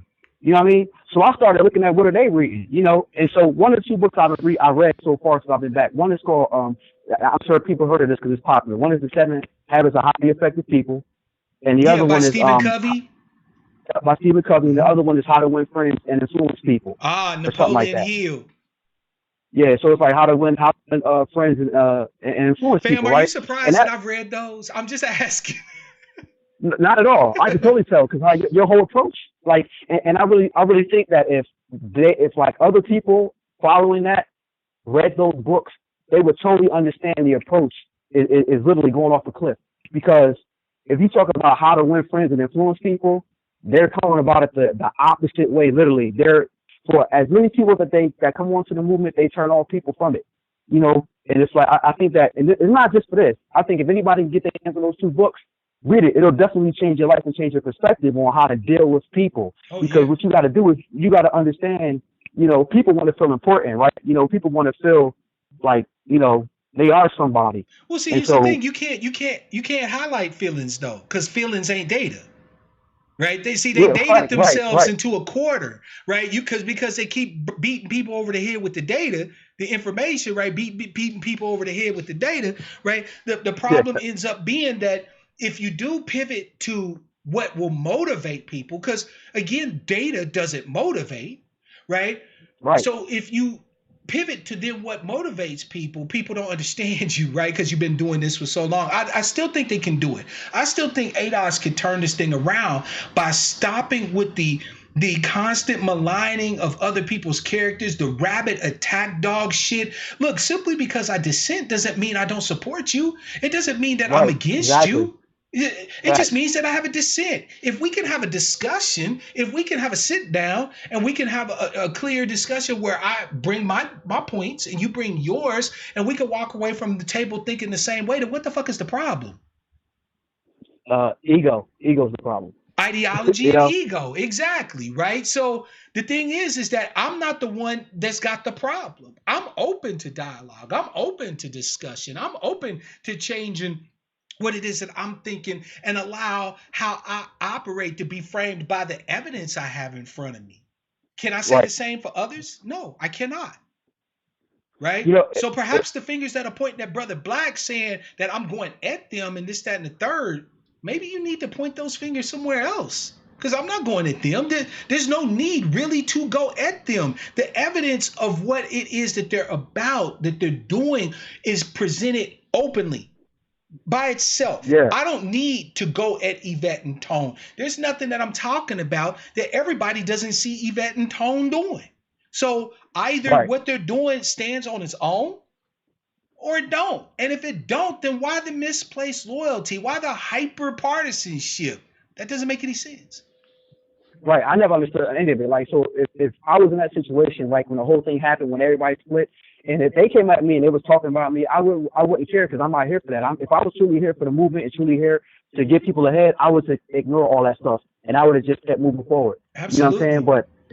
But the fact that I saw that people going back and forth, now I understand some people, that's what they do. They're entertainers. They entertain people. That's what they're here to do. I get that. But like, I wouldn't even give that right. Like, I'll give you a good example.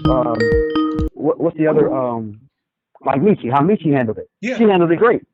She said specifically what she had a problem with, but she also celebrated the stuff that they did well, and she just kept it moving. Absolutely. She didn't go back and forth. I mean, hell, Tariq did a Cabbage Patch doll of Michi, right? And Michi still praised him for Hidden Colors and other stuff, right? Like, you can acknowledge where somebody's done something that you think is a benefit or of note without necessarily embracing everything that they do. And see, here's the thing, right? What happens with ideology is the formation of dogma, not doctrine, fam. Dogma. Keep it in line with the tenor of the broadcast today. What dogma does, fam, what dogma does is it calcifies doctrine, right? It makes doctrine not able to morph with new information, right? Because when you have doctrine, you have teachings, that teachings is usually based off of your understanding of things. So as your understanding of things change, the teachings change, right? You feel me? Man. But when it becomes dogma, then there can be no change. It is dogma that creates heretics. It's dogma that creates opposition, because dogma is calcified doctrine. It's saying we have all the facts we need. We don't need nothing else. So if you're talking about anything else, fuck you. Yep. I think it's kind of it's at that point. It is at that point. It's clear that it's at that point, because if it wasn't, like I said, Yvette and Tone wouldn't be asking us to join them. They would be looking to try to join with as many of us as they could. You feel me? That's all I'm saying, fam. It's not that we can't, be a part of hashtag ADOS. Again, I support them wherever I'm able to support them with no reservations, none at all. I have no problem with retweeting their hashtags. I don't have no problem with putting their messages out. I don't have no problem with them coming on my platform and expounding on their work and what they're doing. Again, where I'm able to back them, I back them 100. No questions asked, no demands. You don't have to give me no bread. You don't have to put in nothing. You feel me? All I ask is the same from hashtag ADOS. When somebody else is doing something and they're stating openly that their goals is the same goals as hashtag ADOS, then keep your mouth off them. You don't have to agree. You don't even have to understand all the ramifications of it or whatever. But in other words, fam, if you can't help, don't hinder. You see what I'm saying? Like, is that really so fucking hard to ask of hashtag ADOS? If you're really trying to grow your numbers, one great way to do that is by affiliating with people whose open aims is the same as yours. I would think that if somebody started a pack that said Friends of ADOS, shit, I'd be like, look, we here. Yep. Look at that, fam. Look at them. They created a pack. That's the Yep, power I'd of have been it. on I would that. be look, if I was Yvette and Tone, I'd have been claiming that shit like you would not believe, fam. I'd be bigging Yep. that up on damn nearly every broadcast, even though I ain't put in on nothing. But lip Yep. service is free. Yep. You know how it was like back like, one of your soldiers do something good, you be right out there with the first one like, yep, that's my soldier right there. Hell yeah. Hell You be yeah. hyping I'm them up. telling you, I do so, I'll go out there and I shoot expert on the range. Think my platoon sergeant don't take credit for that? I taught Hell that boy everything he know. Shit, That's that good. Right boy on the can set e-side. windage and aim on a 16 like nobody's business. Uh-huh. That's my Yep. truth. That's flexing my leadership right there. You feel me? You want to talk about Yep. leadership? That's leadership. If one of us does something and it's not detracting away from what we're currently doing, and in point of fact could enhance what we doing, man, leadership says good on you. Big ups. Yep. I'm glad to see that I'm good. having this effect. Mm-hmm. Claim Yep. it. Yep. You think That's those what I two would people do. would have had a problem with Yvette and Tone saying, I'm so glad that the work we've been doing influenced y'all to get out there and make that happen? You think they would have had a problem with that? Hell no. They'd have been like, oh, wow, man, we thought Yvette and Tone was going to be fucked up behind this. And, they're good. Fam, Right. And you know how great that is? They would be feeling like they was on cloud nine. Yep. And you know what's crazy, too? You know what was the opportunity? Like when the whole Carl Anderson thing happened, right? Like, that's what I said. If they read that book, the minute that he went on there and they really thought if they really thought that he was taking a shot at them, what they would have said was like, yo, shout out to him going on the show and bigging up reparations and continuing the movement. Shout out to Carl Anderson. Absolutely. If they would have did that shit, yo, you know what? They would have grew their numbers just off that alone by shouting out the elder like that. You Absolutely. know what I mean? But nah, you want to. And don't tell me that it down. can't be done, because there's an ADOS chapter right now that's working with who? In Cobra. Now, how the hell did that happen? Yep. Bigger picture. You know what I'm saying? That's They what I'm saying. working Like, with In Cobra. And how much smoke and fire did we give In Cobra? Shit, all the smoke, all right? of it. We gave them all that work.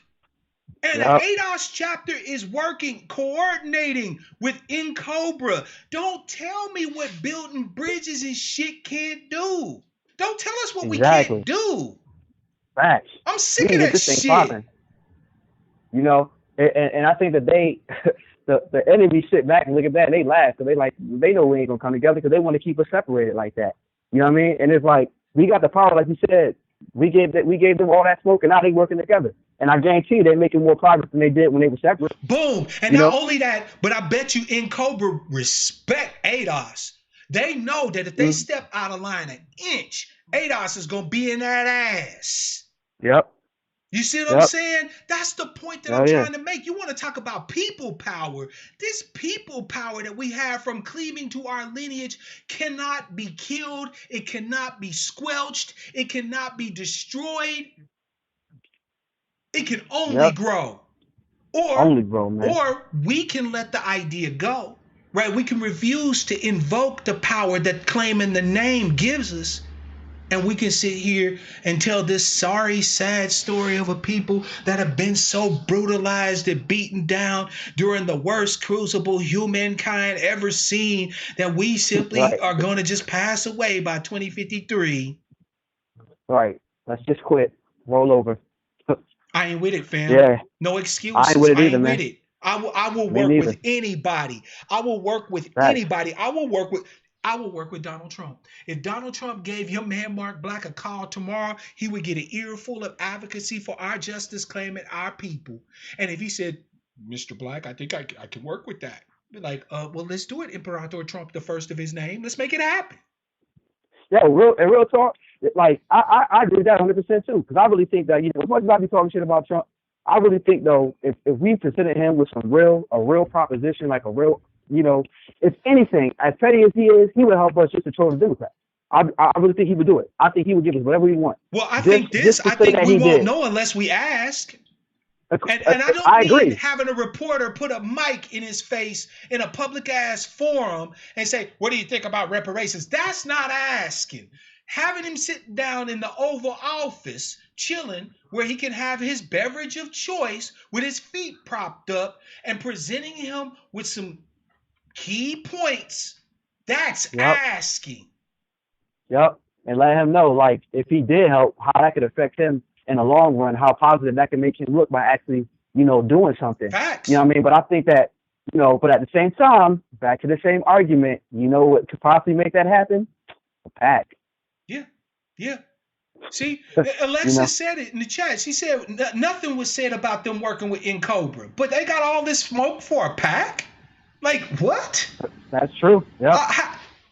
Wait a minute. And last time I checked, don't Cobra get funds from liberal whites and Africans and everybody else? So it's okay for Cobra to raise bread for with the advocacy and to amplify their voice, and it's okay for hashtag ADOS to work with Cobra, to coordinate with Cobra on our justice claim or whatever the case may be. But it's not okay if hashtag ADOS tries in any way to touch money, except if you're hitting the super chat.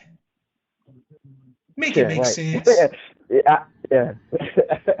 Yep. It makes no sense. Not at all. You know what I'm saying? But yeah, man, I definitely appreciate you letting me call in, man. No, my pleasure, fam. I appreciate you, fam. I appreciate you. Thank you so much, man, for your contribution as always. Yeah, man. Keep doing what you do, man. And you always going to have my support, man. Hey, I appreciate you, fam. Thank you, man. Peace. All right, man. Peace. Black man, I know you want to call in, fam. So go ahead and do that. Go ahead and send us the call. And yours is going to be the last call. Because I'm old and I'm grinchy and I'm hungry.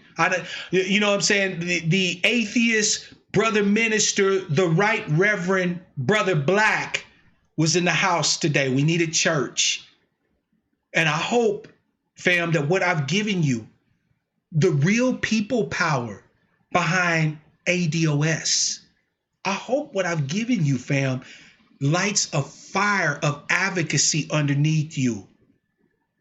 I really do. I really do. Fam, my dream is to wake up every day to new Mark Blacks, to new advocates, new fighters for the cause, new people that when I look into their eyes, I can see the chain of the ancestors in them. I am still live, fam. I'm waiting on your call. Black man, I'm waiting on your call, fam. But yeah, family, the thing is, though, is that the people power behind ADOS is the link, the narrative that links us together with our ancestors and with each other, the tie that binds, the religere, the reconnection. That's the people power. So with that people power, the ability to invoke the ancestors and to not just be sitting there speaking for the ancestors, but to have the ancestors literally speaking through you. How can we lose? How do we fail? What can't we do? Come on, Black man, I ain't got all day, fam. I'm hungry.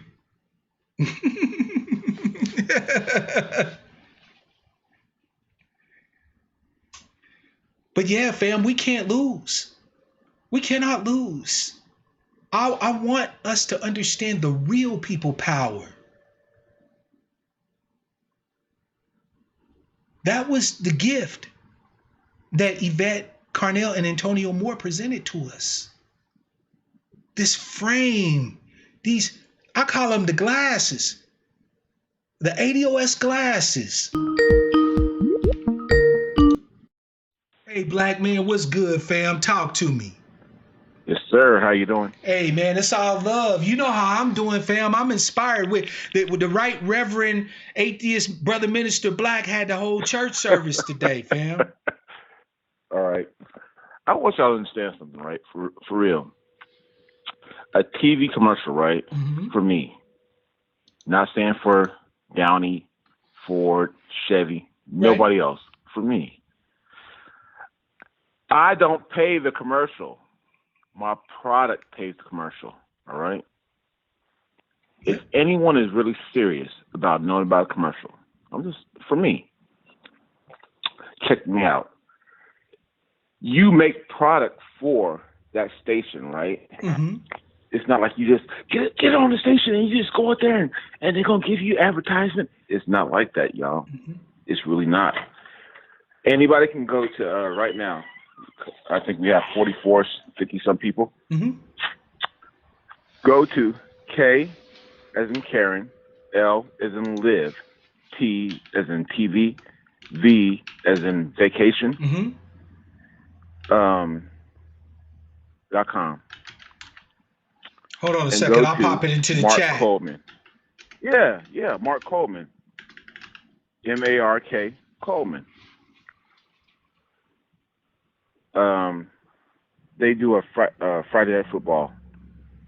Excuse me, Red Zone football. I make that football every Friday. You don't get to be on there and they pay you. You be on there for them. It's an exchange. Mm-hmm. Mark, I want to be on Mark tonight. You have a show, Mark Coleman tonight, and Mark says, "Yeah, you can be on Mark Coleman tonight. Well, you got to get in." Well, I'm gonna give out 1,000 T-shirts for Mark Coleman tonight. That's how it works, y'all. Yeah. Everybody, I think, got game trashed off. It's not like what y'all think. You don't get to just go in there to your TV and say, "Hey, I'm Mark Black. Y'all know me from YouTube." Yeah. It's not like that, y'all. You have to present something for them in order to get that for free. Yeah. No smoke, no shade, none of that.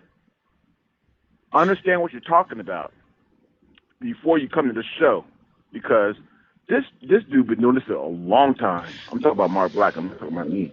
I learned from him. Let me tell you something, fam. You want to talk real crazy? Locally, right? Yeah. This is one thing that's really cool. Locally, right? Yeah. Print you up 1,000 T-shirts with the local team's logo on it, and go to the team office and have everything you want on it that's advocacy for you or whatever the case may be, right? But with the team logo, and give it out on what? ADOS night at whatever the arena's called. Hand them out for free. That's free publicity. Yeah. Well, okay, it costs a little more, dude, a little bit to pay for the shirts, right? But how many people you could just be throwing shirts out to the crowd? It don't matter if it's white folks, black folks, Asian folks. You getting your message out there. And then you can buy 1,000 shirts from Alibaba for $3 a shirt. Mark, you can screen print 1,000 shirts for less than $100. I can sweep all day. I can do that all day. My point is that with a pack. Don't think just because you got on commercials, you got on radio. Don't just think that. Yeah. The vision is, I hope it'd be a lot more. Yeah. Just, I was on TV. Grandma used to think she was on TV. I was on TV. I was on a commercial. It doesn't make money. It doesn't make cash. It doesn't make representation of what we're trying to do right now. None of that does. So please stop thinking that. What are you talking about, fam? You have to pay. You have to pay to be on the commercials. We know that. But they don't. Okay, I got you. Yeah. I was confused. I'm like, wait a minute, fam. I know that. No. The ads are free. No, be on TV, be on this, and be on commercials. No. I'm telling you right now, I'll give a commercial away any point in time of the day if I can to anybody who wants it, because it don't do shit for me. Yep. Now wait, here's the crazy part, fam. Did you know that a PAC could have actually flew reporters out, invited them, had them come in, listen to Yvette and Tone, do the story the way they are told to do it, like in a press type of release thing, like a press junket. And then they would have had national press that wasn't a hit piece, that wasn't featuring Talib Kweli. I didn't want to say the bastard's name. Now he's going to come up. He's like a bad penny, right? Talib Kweli. Right. You see what I'm saying? Like, fam, right. It's one thing to want to be transformational. I get it. But don't fucking try to reinvent the wheel every goddamn time either. There are simple things that people can fucking do. There are simple things that people can do. But that's what I'm saying. I'm telling you, I'm a small market guy. I'm sitting there telling y'all that. Y'all know my background. Everybody who listens to the show knows my background. So I'm sitting there telling y'all, I will give y'all a commercial if I can, right? That's what's up. For advocacy. That's what I'm sitting there telling you. That's what's up. A commercial every Friday, twice a week on Saturdays, right? Go look it up. It's not information you can't find out. KLTV, Channel 7 in East Texas, right? Tyler, Absolutely. Texas, right? Fam, there's billboards. I have a commercial on it every time. There's all the billboards. Time. I have you. There's all sorts of stuff. But I'm sitting there telling y'all, it doesn't do me any good. But if it can help us, I'm willing. If I can do it. If they sit there and say in the contract, you have a liability to your people. I don't know how they write it up. But if I have to do that, I'm doing it. It doesn't matter to me anymore at this point in time. I make a football every Friday night for KLTV, Channel 7 in Tyler, Texas. Y'all look it up. Y'all go. My phone number's on the football, the whole nine. I'm not going to sit there and lie to nobody out here. That's what's up. If y'all think I'm faking, go check it. Go check the facts. I'm not Tone. I'm not Yvette. I'm not Mark Black. I'm me. And all I'm sitting there telling you is that the commercials just don't work like what y'all think. Oh, I put a commercial out there and everybody knows. It don't work like that. I'll put up a commercial out there on the radio station. It'll work. It just don't work like that. You have to be more in tune with folks. I don't know how. I don't know if it's game. Like Tariq, he was a pimp back in the day. You may have to talk to more women than what I do. But you know what though? I'm gonna tell you, fam. Repetition is its own power, right? Because I remember, like I said, I read everything. I read Joseph Goebbels, right? The minister of information in the Nazi regime. I read some of his writings, and he said that repetition of a lie strengthens its power. The more you repeat it, and the bigger the lie, the stronger it takes hold. You see what I'm saying? Like the crazy thing about it is that we're not even lying. So by sitting there repeating over and over again, as people are driving home in their cars, as they on their way to go drink a beer, right? As they go into the football game, repeating our justice claim over and over and over and over and over, it will have an effect. Repetition is its own power, fam. You tell people something long enough, they'll get it. They'll buy in. Another place where you can get that information is in I'm sorry, go ahead, fam. Mark, let me tell you this one thing. I'm not going to disagree with anything you sit there and say, but I'm telling you for my town. In my town, I'm good. People know me. I go to games, football, basketball, softball. They all know me. I'm good here. But what I want y'all to do is sit there and know me from over there, over there, over there, over there, over there. I'm good. My town, I'm good. I don't get no tickets. I don't get no harassment. I don't get none of that.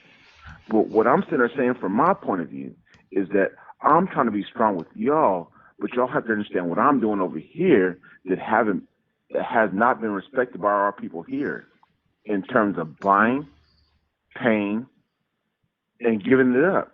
Period. Yeah. But I sit there and told you what I have got going over here, and I'm not trying to get the bag and all that kind of stuff. I'm sitting there saying I did this on a ground level movement from when I first started. Y'all know my background. I don't know how many people in the chat room right now, but y'all know what I've done. Yep. So that's all I can sit there and say to you. Miss Denny knew me from the beginning. You knew me from the beginning. August Dreams. Y'all all knew me from the very beginning of what I've been doing. Yeah. And I just said, I gave y'all information from the very beginning. Go check it out. Go look me up.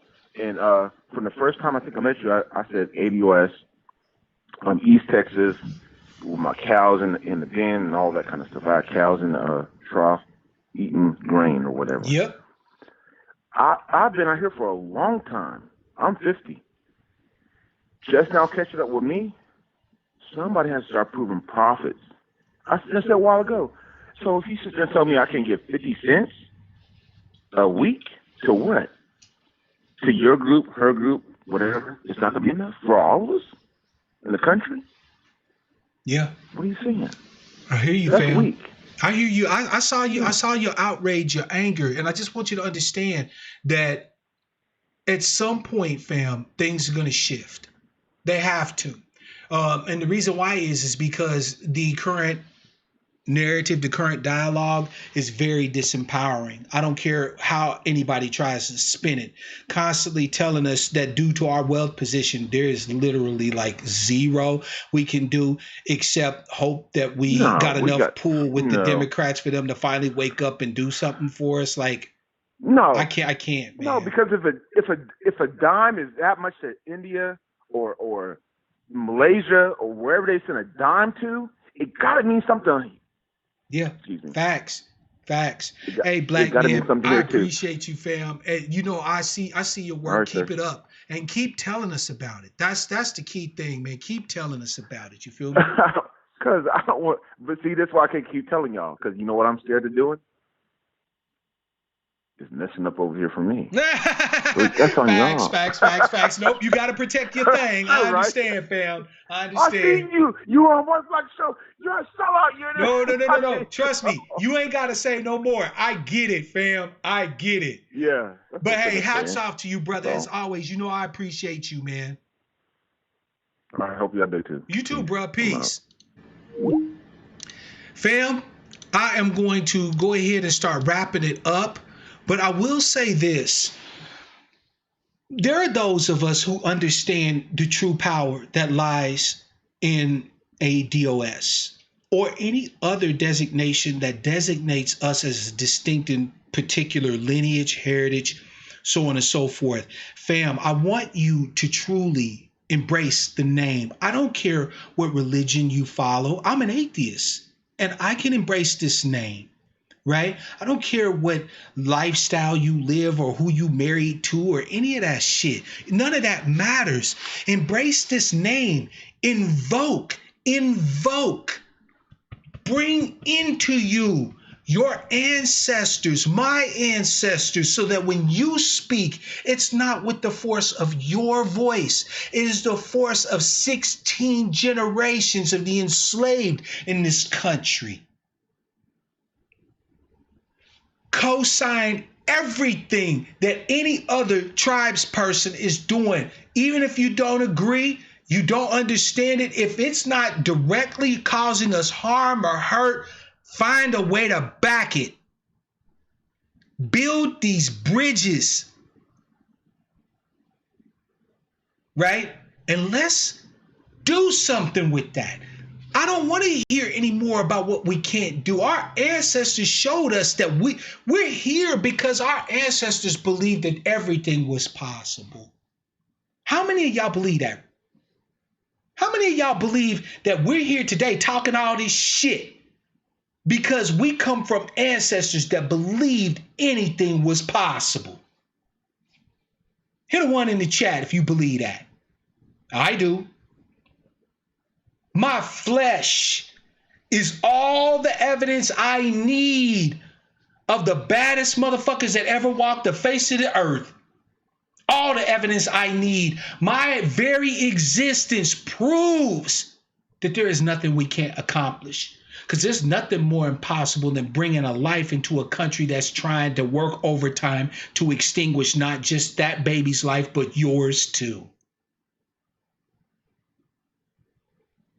And my ancestors did that. I'm the reason why they were here. And they are the reason why I am here. If you don't have that, you don't have that tie, you don't have that understanding, that frame, you wasting your time talking about anything else. If that's just an intellectual exercise to you, if you don't believe harder than the white supremacists do, you might as well go and watch video games on YouTube or cat videos or something. Seriously. I got Oval Offices to get into, fam. I got politicians to talk to, fam. I got people to build up. I got a nation of dry bones to put flesh back on. I don't have time to hear what I can't fucking do. I don't have time. My ancestors didn't have the time, and I don't either.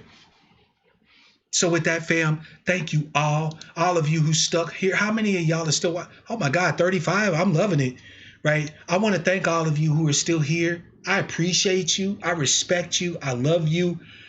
Please, fam, take this broadcast and use it as the tool, the weapon that it was meant to be used for. And watch what we do. See how we soar. Until the next broadcast, fam, as always, I want to leave you all with wishes of love, peace, prosperity, and power. Real power to our people.